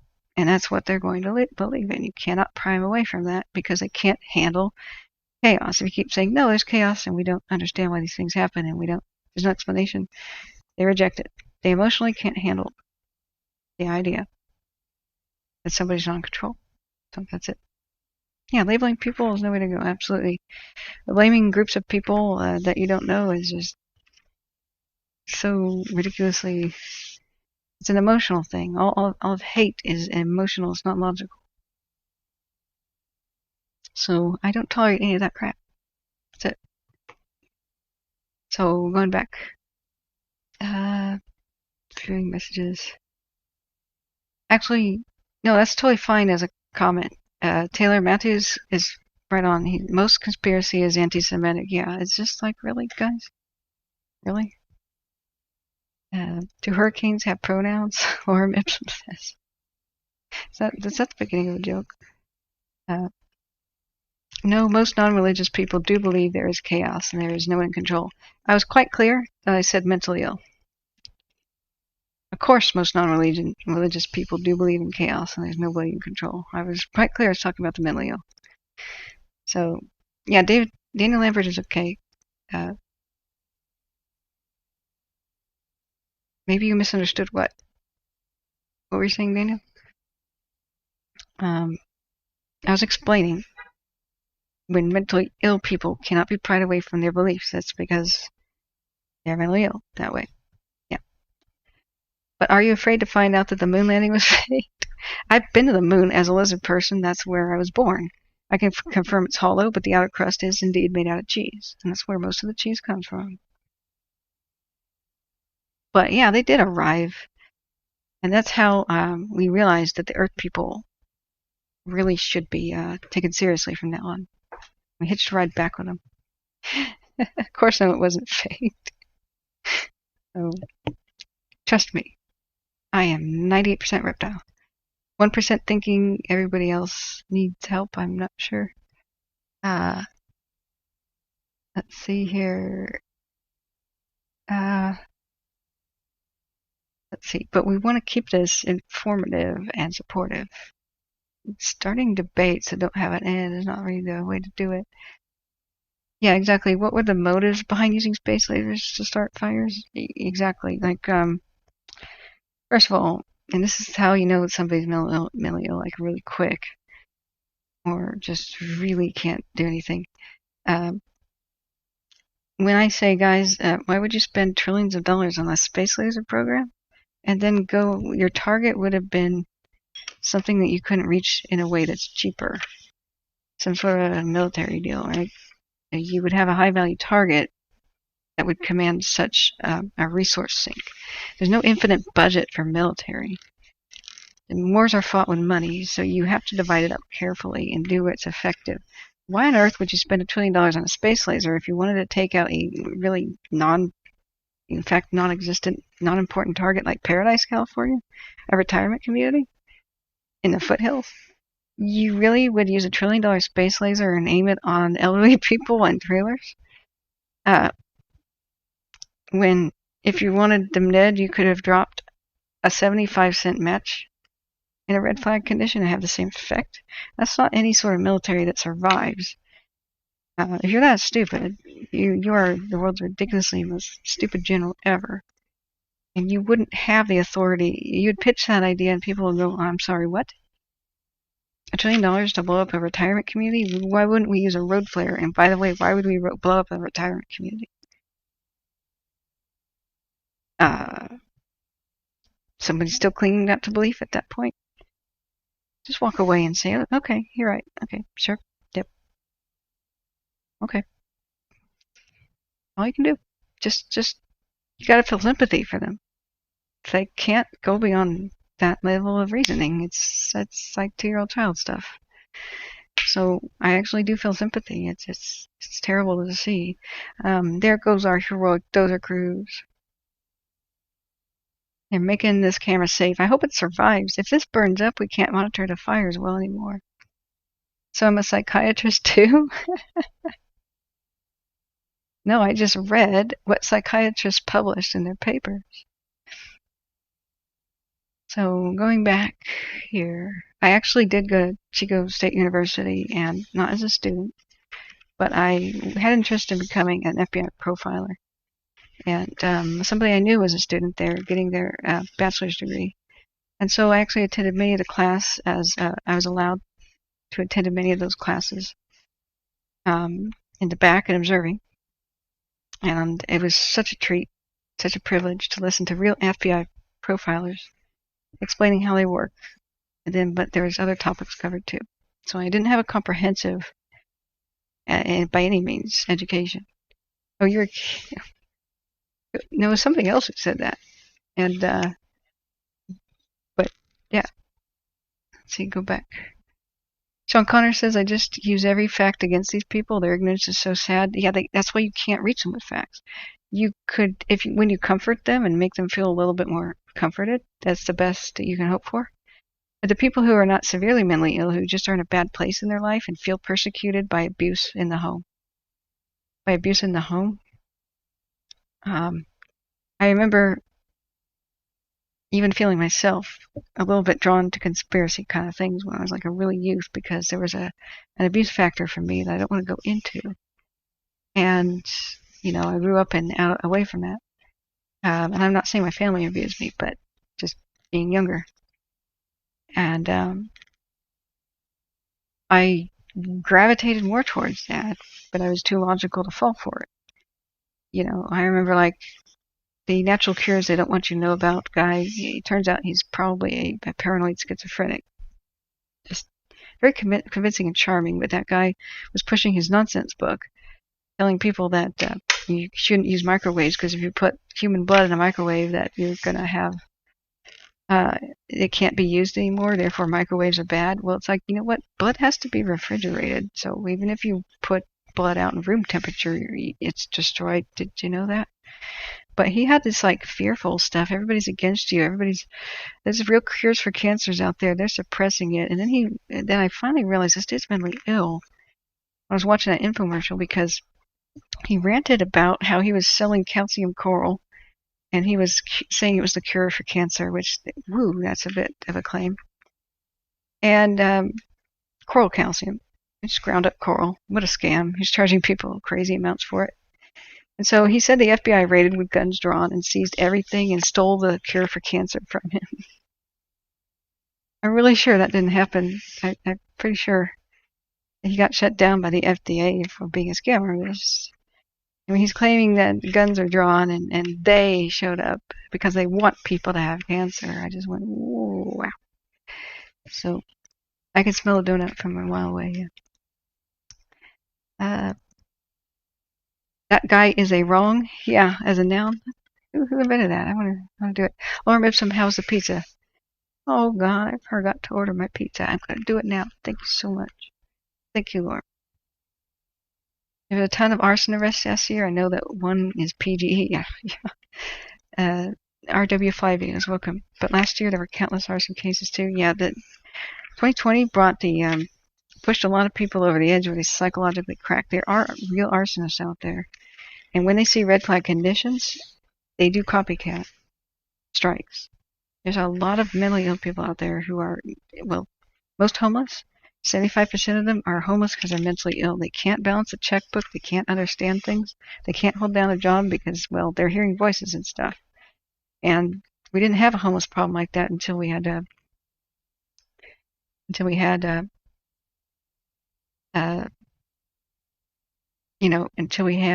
is this the fire info channel? Yeah. And we're talking about arsonists and the solution to that. So, no, I'm not on a tangent. I'm back on the fire. So, if we want to solve the arsonist problem, we have to go back and give the mentally ill treatment and refund mental health. So, then we won't have this. This generally didn't happen that much in the past. We didn't have homeless problems before we defunded things like mental hospitals and treatment centers. It seems to be a good idea because even if we were cold and looked at the situation coldly, it's a good idea to house the homeless and get people mental health treatment no matter what that costs, because the cost of the fires they start, or the crimes they commit, or whatever happens because of their delusions and, crimes or whatever, the cost of society is greater. And people like accountants have actually counted the bees and found that to be true. So that is one of the solutions to the fire thing. Exactly. We discussed all causes of these massive, horrific fires, and then we talk about what are the solutions. There's a lot of them. We don't cry in our beer and say, oh, we can't do anything about an arsonist. We won't be able to solve the problem 100%, that's for dang sure. There's always going to be that wild card out there, and that vindictive person or that insurance fraud. But the mentally ill ones, for the most part, can be eliminated by treatment. And most of the homeless are good people, of course, with a sickness. They need help. They need compassion. And when we help our fellow man and we help the environment, we reap the rewards. They're not a burden. They're not a leech on society. When we help our fellow man, we reap the rewards. Yeah, since we started shutting down mental hospitals just when we needed them the most with the drug problems, making most people more mentally ill, it's absolutely true. The billions on the drug war and stuff, most people seek drugs because they're trying to deal with an incredible amount of pain. We found out that drugs suppress pain that is emotional just as much as the physical. And so I did speak to a guy who was homeless for a bit, and then he became my coworker. And he explained that he was upfront with the boss and said I went to prison for doing meth. But he got better, came out of it, and he's dedicated and getting better. And I said, wow, how did you get into that? And he goes, my mother died of breast cancer, and I watched her die slowly. And one day somebody said, I dealt with my own pain this way and handed me the meth. And he said, and I felt better, but then I got hooked. So, yeah, it's an escapism thing. It's real. Most people are trying to escape pain. And these days that they've made prescription drug painkillers so hard to get, Kurt Cobain said he had extreme stomach ulcers and problems. And so I'm going to go back and check. Yeah, I'm glad to see I don't see any new satellite detections by Susanville. We do see something pretty hot north of Chester. Nothing on the town. That's so good. This is not red, so hopefully this might be dying down, and we don't want to see red again by Crescent Mills either. So going back to Kurt Cobain, though, is he had all these stomach ulcer problems, and he kept going to the doctor, and they wouldn't prescribe him real pain medicine, and the stuff they prescribed was too expensive to afford it. He found out that heroin was basically the same thing, and it was easily available, and he didn't have to spend $200 to go to a doctor appointment in order to get a prescription for a medication he couldn't afford, when going around the corner was cheaper and more available, and then he got hooked. So PLC says, honestly, I can't balance a checkbook. Well, yeah. Be the change you want to see, absolutely. What we can do is we can just discuss these problems and rationalize. We don't have to cry in our beers and say none of these things have solutions. They really do. How do we learn what camera we are watching, please? Sure. So this is Dyer Mountain. And if you look above, you see the lake at the top part of the screen? It is not exactly on time and accurate, but you see the red band and you see the bluish band. That's the direction that the two cameras are looking. They're on the same tower. And they are keeping a watch for fire hotspots. So unfortunately, they rarely, and look, there's a hotspot right down there, lower left. Well, actually, no, it's a flare-up, sorry. But they're looking for spot fires and new starts and new heat detections and all those things. So it's going to constantly twitch around. And unfortunately, like when there were fire tornadoes, we wanted to watch those. And we couldn't because the camera started twitching around, but it needed to keep monitoring all around the lake. So that's what it does. It's just constantly kind of going in a repetitive circle. Occasionally, both of them will face the same direction, but usually they're all look in different directions like a chameleon's eyes. If somebody else can decide what reaction occurs within you, it's the ultimate self-present, of course. Others' opinions and actions do not belong to us, but what happens within is one's own making. Absolutely. Yeah, the disease of despair is just, a lot of depression is something that you can't, you may not be in control of. The part that's circumstantial and what impacts you, the bad things that happen to you. But a lot of it can be relieved by, support from others. Proper nutrition, of course, too. Good rest. And then the other thing is changing how to think about things. I was horrifically depressed about my education, thinking I'll never go further in it because of my math problems. I call myself a math moron all the time.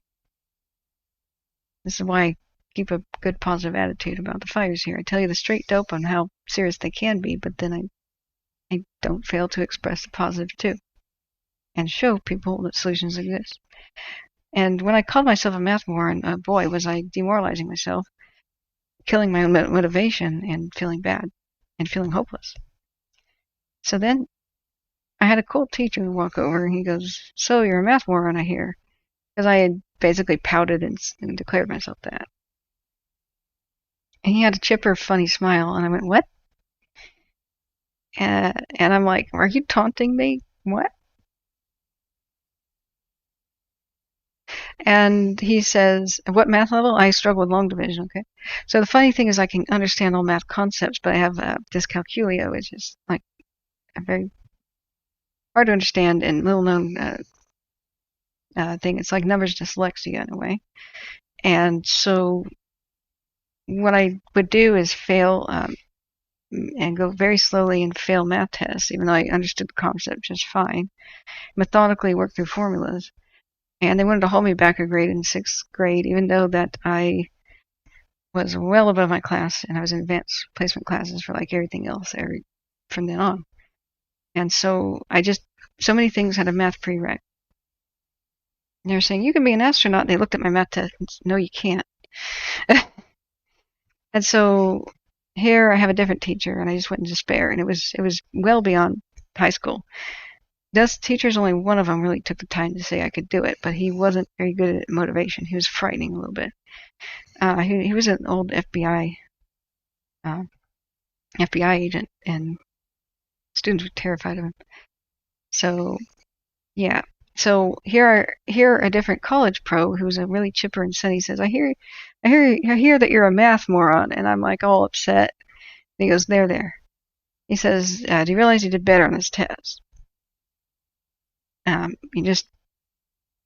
If you are a math moron, then that means that every one of these small accomplishments mean that they're huge. But for a person very, very smart and good with math, this isn't a big accomplishment. So every time you do successfully do long division or whatever, you are making a huge accomplishment." Oh, okay. And I smiled at it. And now I just, in that same chipper attitude, say, "I'm a math moron, but I just balanced my checkbook." How awesome is that? When I found out I had a learning disability that wasn't stupid, called dyscalculia, then that even made more sense. And so all of a sudden later, I was able to overcome that for the most part, and I got a job handling millions and millions of dollars all the time. And because I was so careful and methodical and checked my work again, I never had an error and never had an imbalancing thing, and I would have gotten quite in trouble if I had made an error with that kind of figure. And while it takes me a lot longer, I can do things right. And it turned out that it's a working memory problem, which means what you memorize in the last 30 seconds or less than 1 minute. And so I would look at a problem on a test and see 5s, and they look like 6s. 7s I'd confuse with 9s. They look similar. And that sort of thing. So when they wanted to hold me back in 5th or 6th grade, I knew that I had done a test right. I knew I had a 90% score. I knew I had finally aced a math test. And they allowed me to do extra time. And my teacher looked at it and graded me F minus basically and said I got 90% wrong. And so I burst into tears, threw the test in the trash can, ran off. And a second math teacher who was puzzled by this, that's kind of an extraordinary failure, right? Digs the paper out of the trash, looks at it, and said, "Yeah, those are wrong, but it was my scratch paper." And so she actually did what was on my scratch paper, and it was correct. I was copying the wrong numbers to the scratch paper. So that was it. Let's see here. Mask moron? Okay, I don't understand it. Balancing my Bitcoin. Wonder why we call it maths in the UK? Because the same reason you call it aluminium. You decided that you wanted to be fancy and add extra syllables to things. For the challenge. Aluminum is the actual original word of the element. And then somebody said, we should call it aluminium. Okay. To me, when people say aluminium, it's like, were you having a stroke? Are you okay? You're right.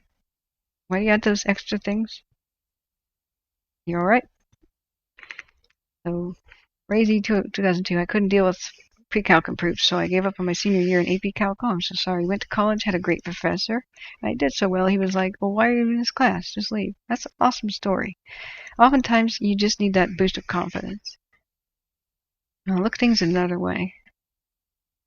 It's so different how your attitude actually can determine your success.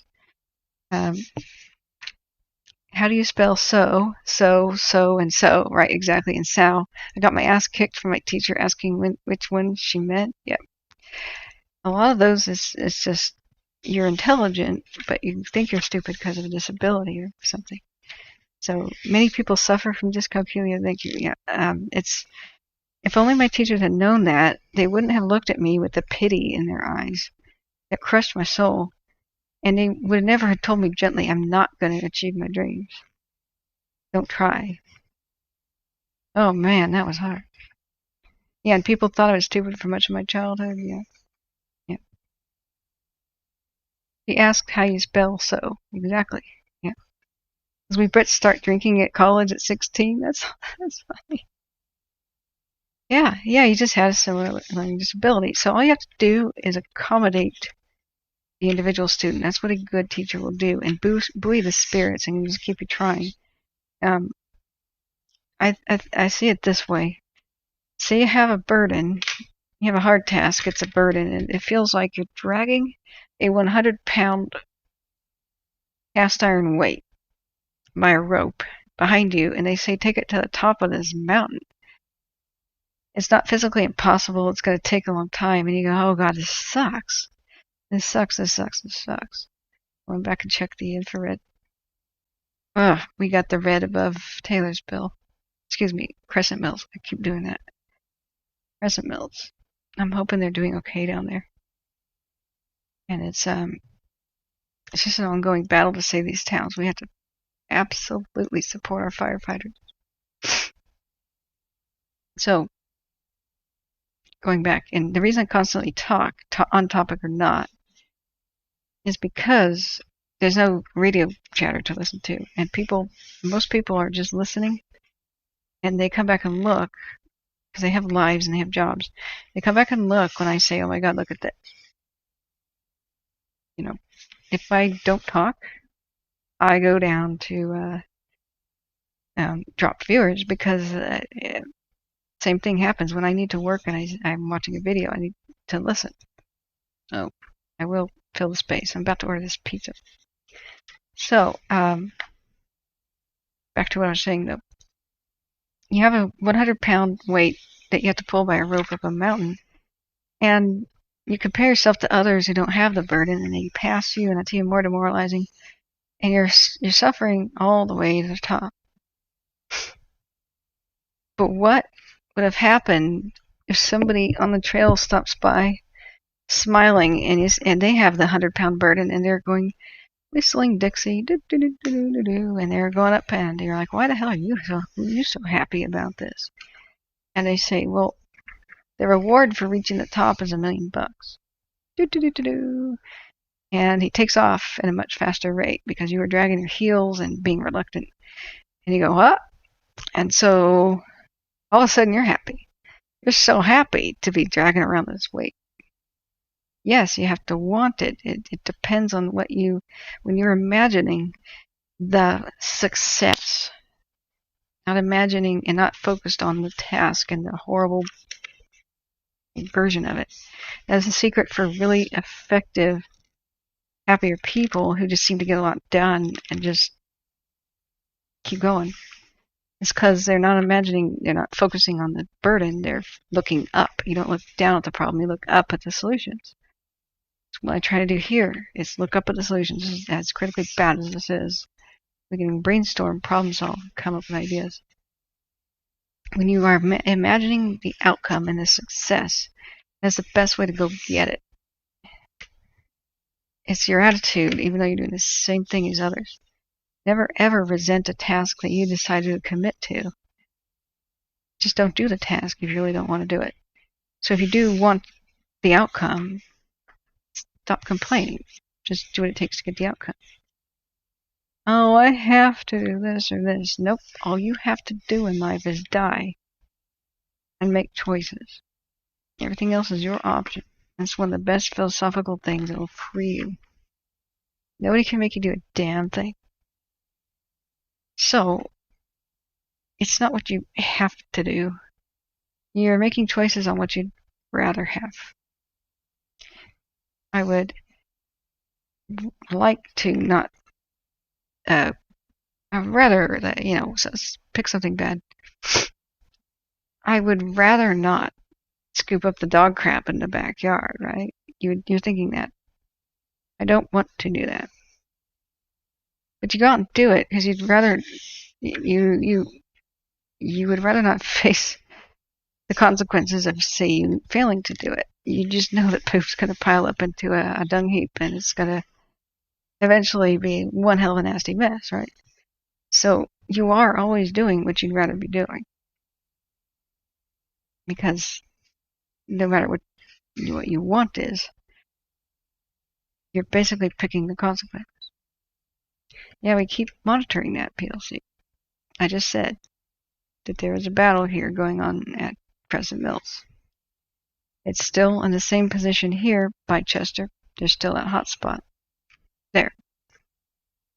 So where is it heading? We can just tell where the hot spots are, but they don't seem to be moving.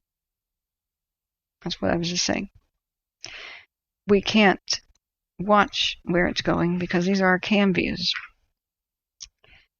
As far as we know, Chester's okay. There's a webcam. Until we hear otherwise.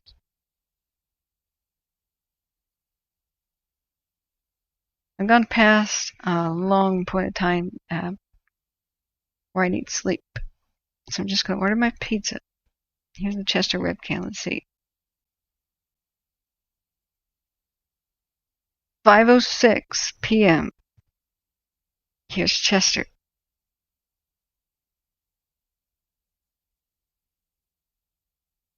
And there's a funny weird thing on my screen. I think it's a pop-up. Hang on a second. Why is there a big blank white section on my screen? Oh. My monitor's messing up. I hope the stream isn't being interrupted.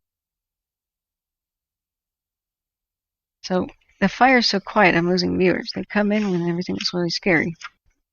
And I think I reached everybody with the message. And what I would expect the fire to move is exactly what I outlined earlier. We'll continue to go east for a bit, and the wind push north, and it'll go north for a bit towards Susanville, and Susanville might be attacked from the south, unless they do something to stop it. They'll try with dozer lines and airplanes and stuff, and I hope that they succeed. We don't know if they will be able to, therefore it's in grave danger. Same thing with Westwood and other places in Chester. We still see active fire spots. This red is the last 15 minutes, and the embers are blowing straight towards Chester. Doesn't mean that Chester's going to be okay. It doesn't at all. Yeah, well, Kat, my motivations aren't there. Anyone say I did a good job, I question it. Did I really do a good job? Yeah, you need to be gentle with yourself. Because that's called inner critic. And I learned a lot about that. And so all you need to do to really start the path of healing, that one can be there's a really good treatment for that. And it's not head shrinky or anything. You don't even really need to lie down on the couch and explain to your mother. But I found out, I was really like that, just harsh critic, perfectionist. If I didn't do it perfect, I was an idiot. Gave up on tasks. I couldn't make them perfect. Every time I was failing, I almost heard the voices of bullies in my head saying, you idiot, right? So where that comes from, the inner critic thing, and there's little support groups and things like that change your own pattern like that. Where that comes from is usually in the past you lived in a way that your feedback from whoever you grew up with or whatever, they treated you very harshly and unfairly with extra criticism and this and that, except they randomly praised you to the moon and told you that you had done a perfect job. And so what you decided, and maybe that happened or maybe it didn't, but you decided that you could avoid their harsh criticism if you did an absolutely perfect job. And that's what you tried to do psychologically, is develop that. If I do a perfect job that can't be criticized, I won't be criticized, I won't be hurt. Because it comes from people criticizing you unfairly and putting you down. So the problem is that you can't be perfect. And with those people, it's their problem. They are going to find fault with anything you do. I mean, even Charles Dickens, there's a lot of people say, that guy's a crap author. I hate reading Hemingway. There's a lot of people that can't sit through Tolkien, even though these are the masters. It's okay to be critical of anything, to have an opinion. And no matter what you do, there's going to be some people like that. Take up the dump, no political correctness from critical theories. So the thing is that what you needed to realize was that becomes part of your subconscious. And so the thoughts generated, I'm an idiot, or do people really praise me? Did I really good job? All that self-doubt stuff is, it's a protection method, and your own self-conscious developed that in order to protect you, to prevent you from trying things. If you don't attempt something, you can't feel bad about it or be criticized. So what your subconscious mind is doing is screaming at you every time that you're upset by anything or like worried about something. It goes, I'm going to be helpful. It's trying to help you. It thinks it's being helpful. I'm going to push a button in that person's brain and tell them, it's almost like a voice in their head, you suck, you failed, this sucked, you didn't do enough, you didn't do it right. I'm a moron, I'm a loser. I didn't empty the dishes for 3 days, and I knew I should have, and I didn't do it. It's because I'm a loser. Like, these thoughts will just jump into your head, and they're not coming from you. They're not coming from your mind. Coming from your self-conscious that knows that you got a little bit disappointed about in yourself for the dishwashers, was trying to make you never, ever, ever empty dishwashers again. If I just make that person feel like horse crap right now about dishwashers, they'll never empty a dishwasher again. They'll never feel bad again. I did a great job. Somewhere someone is waiting to make a pizza. Thank you, Lord. Yes, I take care of myself. So that's the crazy thing. I've done a perfect job keeping up. See, I love you guys' humor. So, going back, I am happy. I think when I look at this, I am tentatively hopeful. I mean, I'm worried sick for Crescent Mills. I don't know that we have an update on this situation. Hamilton Branch, I don't see a hotspot. But really, for the latest news and updates, it would be like, keep checking Twitter. If anybody does have updates, then please let me know, because I'm not there, and I don't have anybody in the Plumas County area at the moment who hasn't left already. So, yeah, looking back here. I wish I could tell you about what's going on the ground. We've got that Chester cam. There's air pollution. Chester cam. It doesn't update very often. That's 5:06 p.m. Sorry, in a way. But, the thing is about this is it can lull us into a false sense of security, because flames could be behind this camera or even off in the distance, but the visibility is so poor that you really can't see. The satellite tells us a better picture that, yes, just west of Chester on that ridge is still hot, it's flaring up. Sometimes this goes towards Chester, and I haven't seen anything major, but the ground is still on fire near it. And just like we saw with that tree earlier, it could be inside of the tree unless they fell it. Why is English weird? If they fell that tree, then that can flare up and the whole tree can go up and rain embers. So that's desperately what they're trying to do right now. PLC says, I'm hungry. Okay, I'm sending you a donut.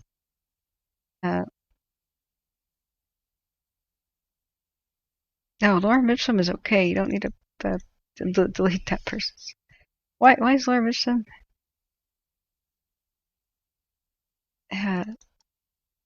No, it's okay. It's okay. Max Smith, go easy. What's going on?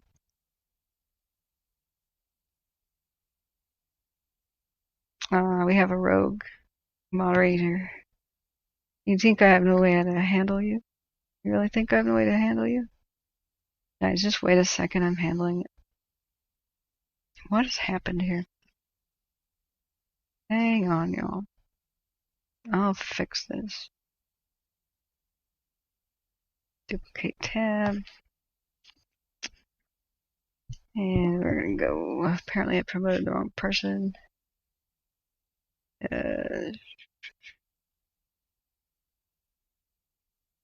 Studio. Never had this problem before. Very disappointing. Let's go to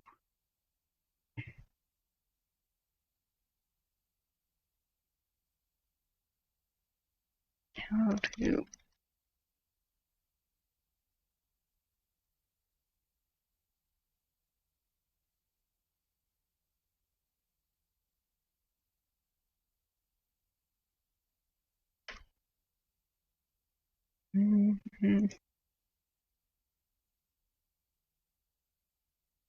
No, not mods on YouTube, moderators.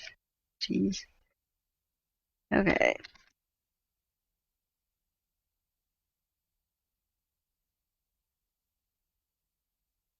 I'm pretty new to YouTube, if you can believe it. Automated filters, chat settings, and community moderators box. Hang on, guys. I'll fix this. Settings. Community. Moderators box. Yoink. When you don't use your powers for good, they become revoked. Okay, guys, the chaos should end. Don't understand that. Okay, going back. Mods got amped up due to the pest guy last night. There was an unusual situation, not the norm here. Yeah. I gave some moderator privileges to some that have really abused them. So sorry, like other people getting a timeout. Did I get some rest for all I've done? No, I've been streaming since 2 in the morning. I'm about to do that. So sorry. So many things just got blocked. So looks like the river fire is being contained. News statements let most return to homes except for 2 areas. I'm so glad. Yep, I just yanked those mod privileges. Sorry about that, guys. That Mac went wild.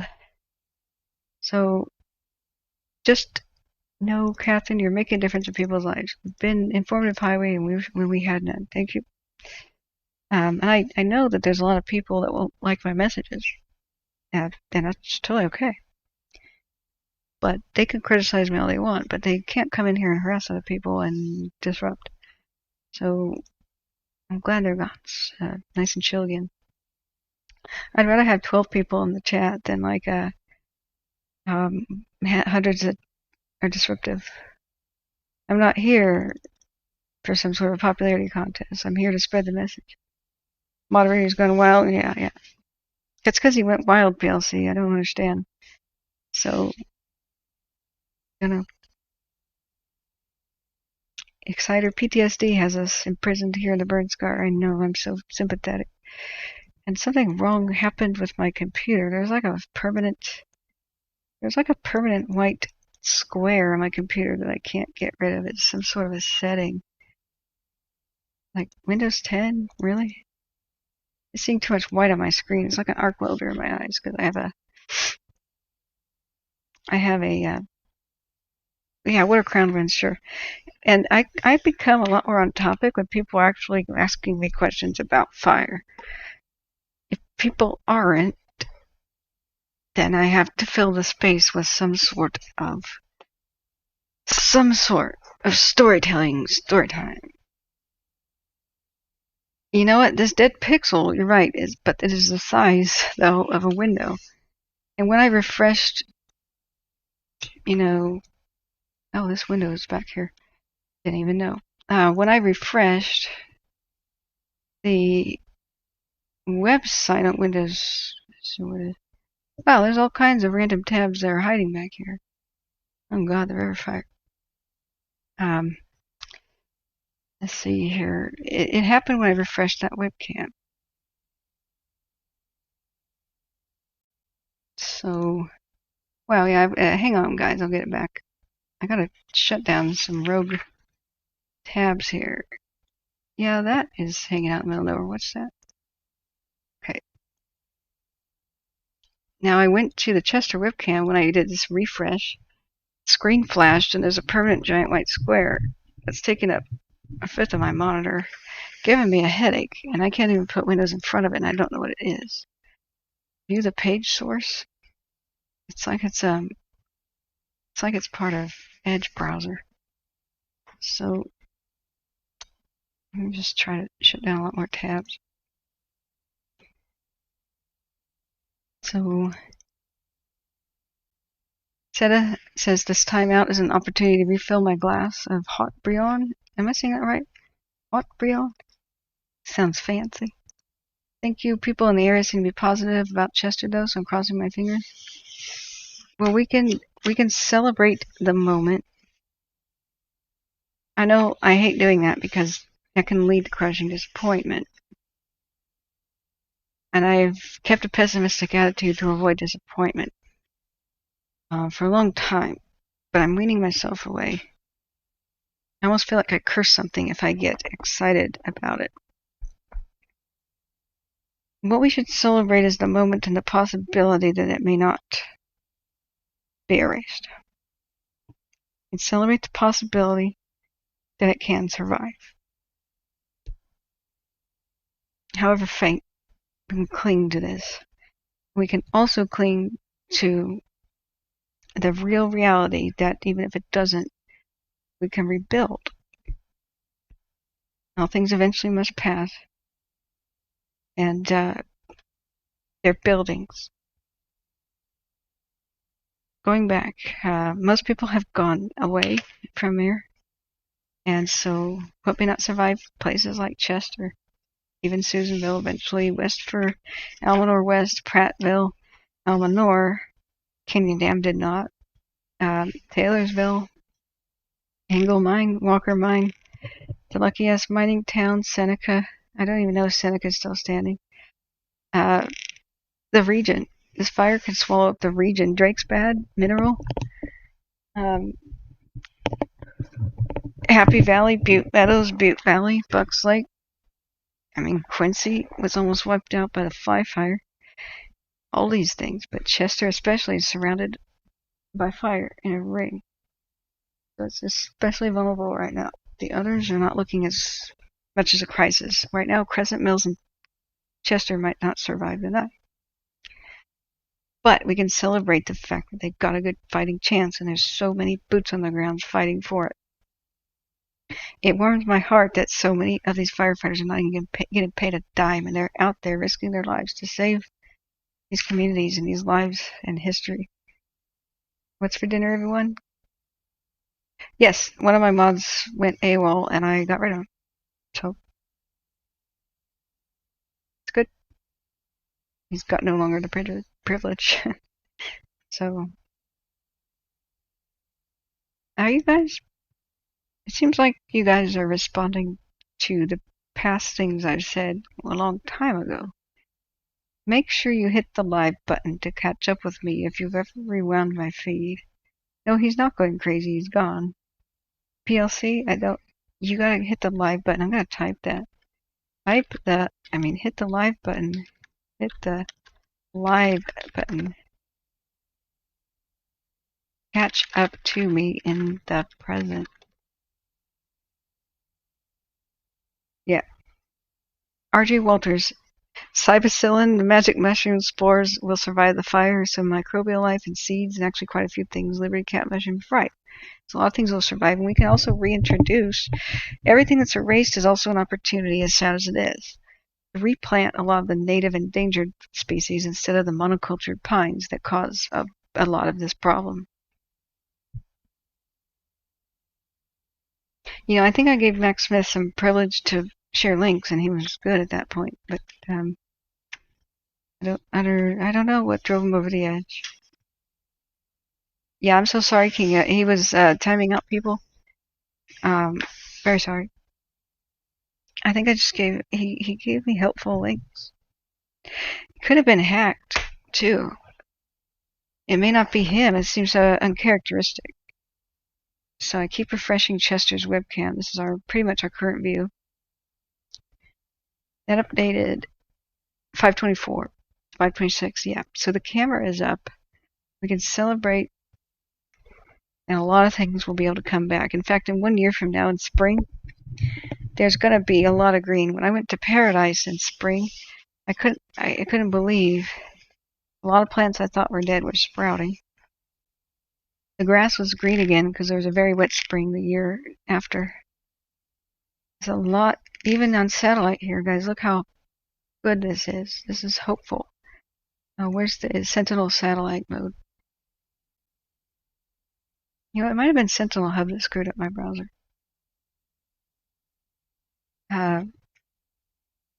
Not this one. I don't want effects. I really hate this interface. How do I go back to what I was doing before? It's showing the other filters. Back to this. There we go. Look at this. The burn scars of the previous disasters. SWIR. The bear fire last year, the North Complex, one of the biggest and deadliest. That burn scars here.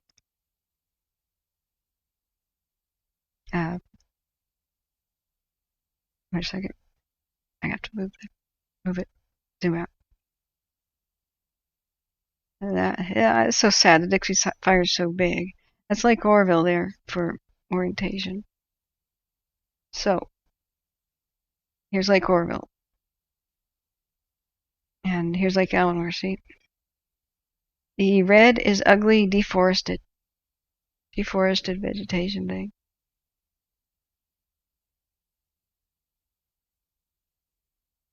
Here we go. So there's our Dixie. And it's actually gotten bigger. It's that. So, and it's that. So in reality, it's like that. Now, the previous huge monster, the bear fire, spread over to many other counties, is still raw because it was 1 year ago, right? But here's the hopeful thing. It's a lot less pink. The green is vegetation and coolness in general. Guys, look at the very faint outline of the Paradise fire. It's fainter. Barely visible now. That was November 2018. Things come back. See? It's Paradise.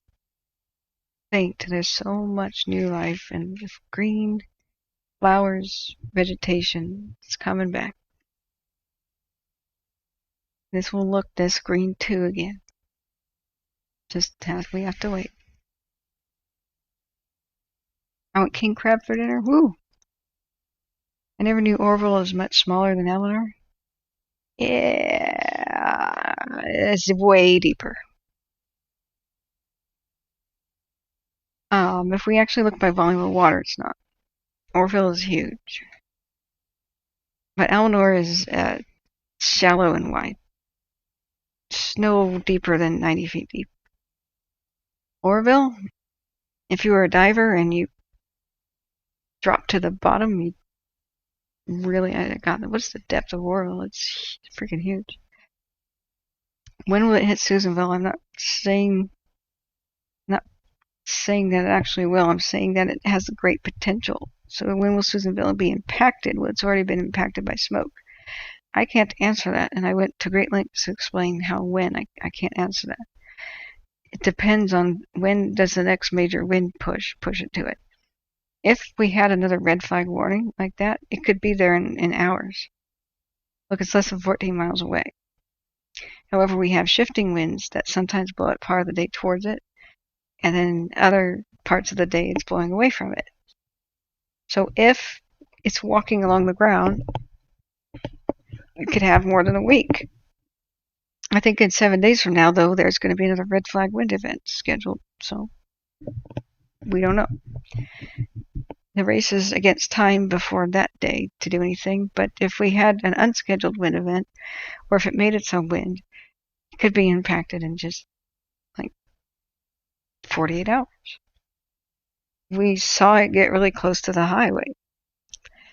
How much of that ground is still hot? Look at this part over here.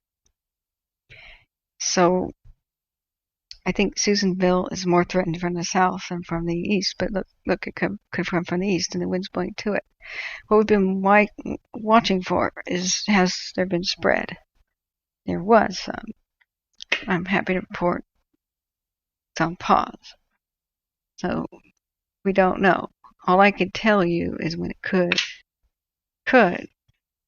be impacted. So Exciter, good news, no wind events in the near future, but weren't they saying that there was going to be at the end of 7 days in these early morning briefings? Have they been able to salvage timber from the past fires? Yeah. Problem is that you got about 2 years before it starts to rot and it's not usable for lumber. You can mulch it. You can create those. You can create those.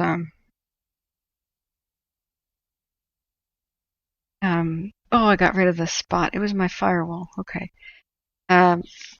You can turn it into those wood chippered logs to burn in the fireplace and other such things, particle board and sort of. But really, when there's rot, it's rotten. It's bad. It's not profitable. Burned up trees. There's a whole lot of complications, and that's why I fight back against the conspiracy theory that timber companies want the land to burn. Hell no, they don't. The Moonlight Fire happened in 2007, and they weren't even able to salvage log everything since.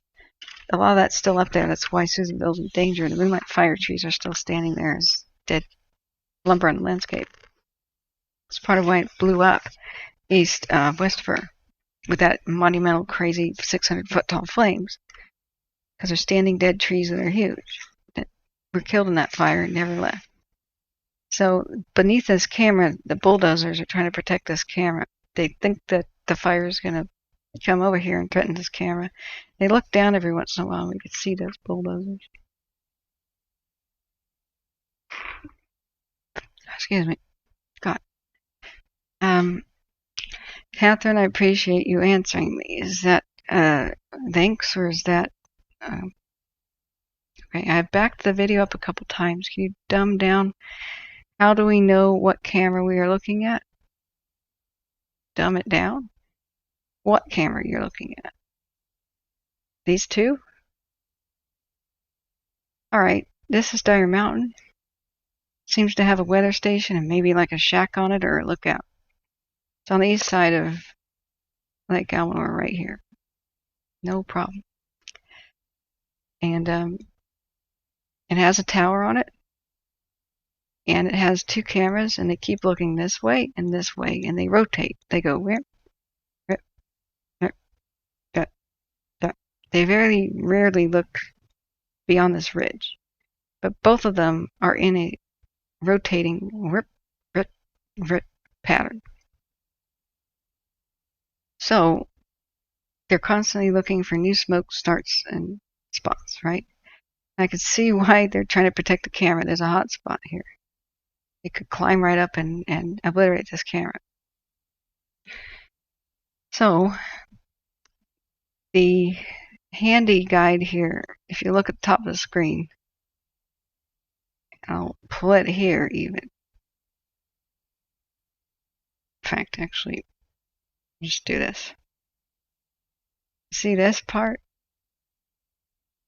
It's showing the directional beam of where each camera is looking. So one of them is like a teal and one's a red. So they usually split their directions. So I have a second window open that shows the split, and I oftentimes place it right there. You know, just a second version of it because I couldn't fit it all on the screen at the same time.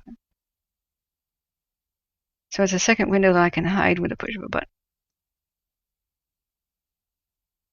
So the thing is I'm covering up the fact that, hang on a second. It's hard to position things. It's super hard because that window won't behave like normal websites, you know. So it is seeing in FLIR, which is colorized, like a pit viper sees, colorized heat, with purples being the coldest and yellows and whites being the hottest, right? So each one of these cameras, if the FLIR is not enabled, this is what the normal part of the camera is seeing. It's the same image, but it doesn't line up at the exact same time. That's why it confuses people. So like in the second, we're about to see this pole thing, you know, in the distance. See, it lines up eventually when the trees, see how it just did. So unfortunately, there's a lag up there, but eventually it lines up, okay? Now the direction that the cameras are looking is this handy chart. You can see the beams. The problem with the beams at the top of the screen is it's not going to line up exactly. So like the camera may shoot across the peninsula, so you'll see the peninsula, right? But there's a lag. Excuse me. If the camera looks across the peninsula, you'll see that in the way. And the camera's first going to look across the peninsula, and then this beam will then show you the same view across the peninsula. There's a slight delay. That's the best way I can describe that. Let me fix this.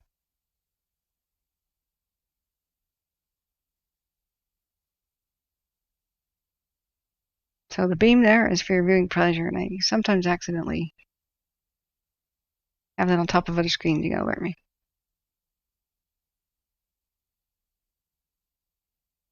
Yeah. It's two cameras, same tower, same location, constantly moving around. And they have two vision modes. Human eye mode, you know, as expressed on the top. And then this infrared. Look, see the flames climbing up Dire Mountain. Notice how you can't see that through the smoke on the regular vision mode. That's why I tell people you're going to be taken unawares by fire in smoky conditions. But you see now, right now, perfectly it's lined up. This building here is the same as this building here, see? See the little drum thing? See this?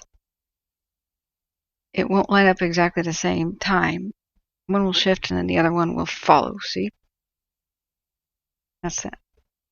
Wow, and it's even showing other cams. Neat. So, if we were to go to alert wildfire, we also see there's a Dire Mountain cam. That's Hamilton, actually. So here's Here's the alert wildfire version. And that's pretty neat. Let's do a time lapse. Here's the last 12 hours. So it's one tower just chock full of cams.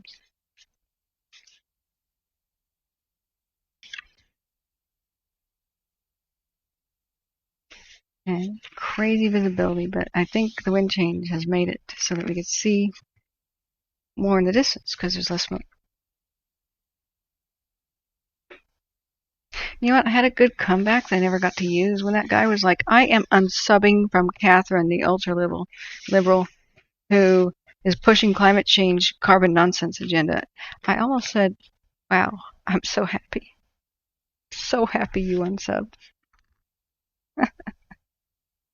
Guys, remind me to use that comeback. I gotta file that away. I much enjoy a quieter, more peaceful existence. So we were only watching these two. Okay, I get this. At times we were watching many. Yes, so if you go to alert wildfire, I do switch constantly to the alert wildfire cam system, which you can go to. It's in the links in my description, I believe, for the video. Or just type in alertwildfire.org. And so that's pretty neat that you see the dozer crews trying desperately to save this area. They're pushing over some of the dead vegetation and getting rid of it to try to save this camera. The fire's approaching. So there are many cameras all across California and other states. Each one of these triangles is a camera looking out for wildfires. So you look on the left and you got like Nevada, Inland Empire, Oregon, San Diego, whatever. It kind of helps you organize it. So if I were to click on, I think this one is like North Bay. I was looking at that Bradford Island fire, but that's out, I believe. And so if we go to Shasta and Modoc, if you click on that, then below, here's what all the cams look like, and you can just click on whichever one you want. And it's Control F, which is find, and you could type, if I was looking for Lexington Hill, I could just type in Control F, then LEX, instead of like scrolling through the list, right? But that's a quick way to see what might be interesting. So you can do alternately zoom to location. Here's Butte Lake. And you can see the thumbnail. Nah, that's nothing to see there. Dyer Mountain. Ah, looks like there's something to see. Cool. And you can close it. This one, Hamilton Mountain. Yeah, looks like there's something to see. And if you want to do a time lapse, there's a button over here. Just pick your duration, like 12 hours, hit play. Widescreen it. That's how I'm showing the cameras. Yeah, Ms. Music says alert wildfire cams are in the description box below. It is? Okay, cool. I forgot. I didn't know if I had put it in the description. We can't control the rotation. Somebody in some scientific armchair somewhere in some university's got control. So sometimes it makes people ill because I do a time lapse and the camera wildly spins around. I go, oh, and I almost puke. That's because some of them go into seek mode, which is constant rotation. Yeah, we saw the wind come in and the smoke kind of start to fade and blow away in a way. There's also ash all over the lens of this camera. That's the last 12 hours that this camera has seen. And I just don't switch to these because we haven't been able to see anything. So I've been back to the infrared version that sees, it's not infrared, a FLIR version because it sees through the smoke. At nighttime, infrared can see through smoke. But that's only at night. That's the black and white images. All these cams switch to infrared at night, when you can really see what the fire's doing through the smoke. So yeah, that was whole 12 hours and nothing happened, right? So that's why we mostly go for here, seeing through the smoke. Okay, then party at Catherine's for what? That unsubbing was like a whole pizza worth of energy? You're right. I need my pity pizza. Let's order it. People don't realize what healthcare workers go through. Tons of doctors and nurses and Alcoholics Anonymous because of the destruction and death humans do to each other. Well, let's rephrase that. Destruction and death that all humans experience. We can't assign blame to humans as if the majority of the destruction and death they see is human caused, like an attack. That's kind of like gets you into depression mode. Most of that's accidents, car accidents, heart attacks, smokes, strokes, but it is hard to take it when you do see intentional violence.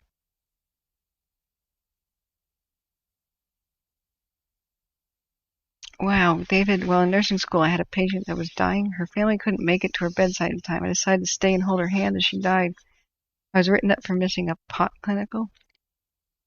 Yeah, we have a lot of cruel institutions and non-supportive stuff. What's a party at Catherine's? Yeah, that's so sad, David. Yeah, the two lines and the bars are showing the directional beams of the camera. They lag out though, and they're a little bit behind where the camera goes.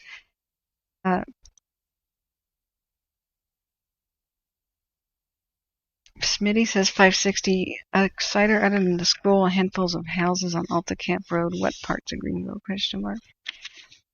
Exciter, you're saying Chester will not burn? Okay. I think you need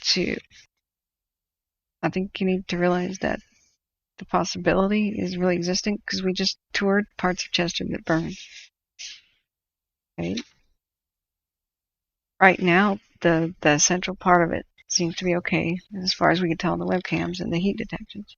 But we lost the Golden Bear and the outskirts down there southwest of the airport. And the sign that even says "Welcome to Chester" burned up, okay? So, he espoused pyro vortex ante la terre. You are an educated person, it sounds like. Awesome. So, Josh says Twitch, Digitelepath is,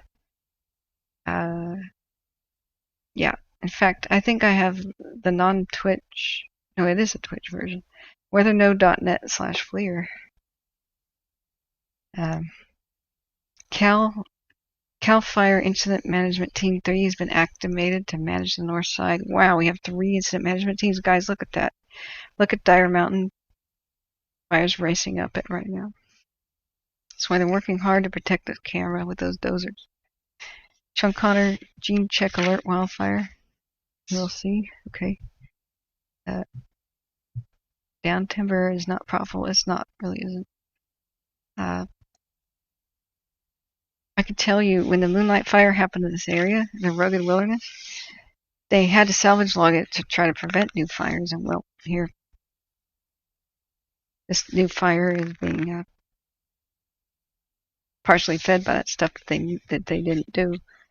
But they were pulling logs out with helicopters. And it's extremely dangerous, extremely hazardous, and that the terrain was so hard to work in.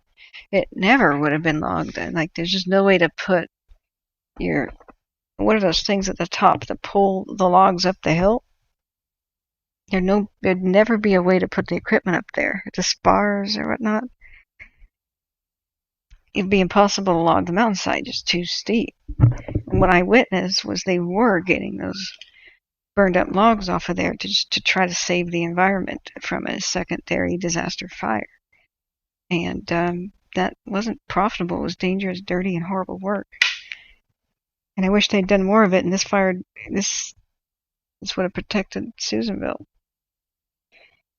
We saw everything being consumed last night with 600-foot tall flames because it reached the Moonlight Fire logs. It didn't burn. Standing dead trees, 1,000-hour fuels.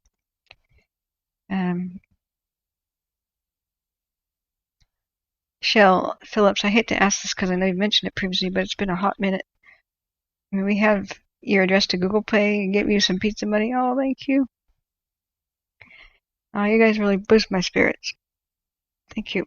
let me, it's in the description of my video, but I think I should pin it again for convenience. So let me get that. I'll be happy to. I appreciate that so much.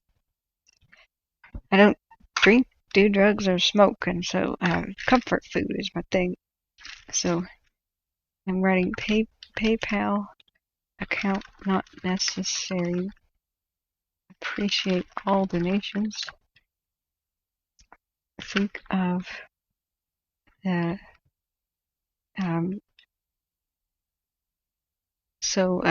Google Pay Catherine.Davidson and wildfires@gmail.com. Okay, did I write my own name correctly today?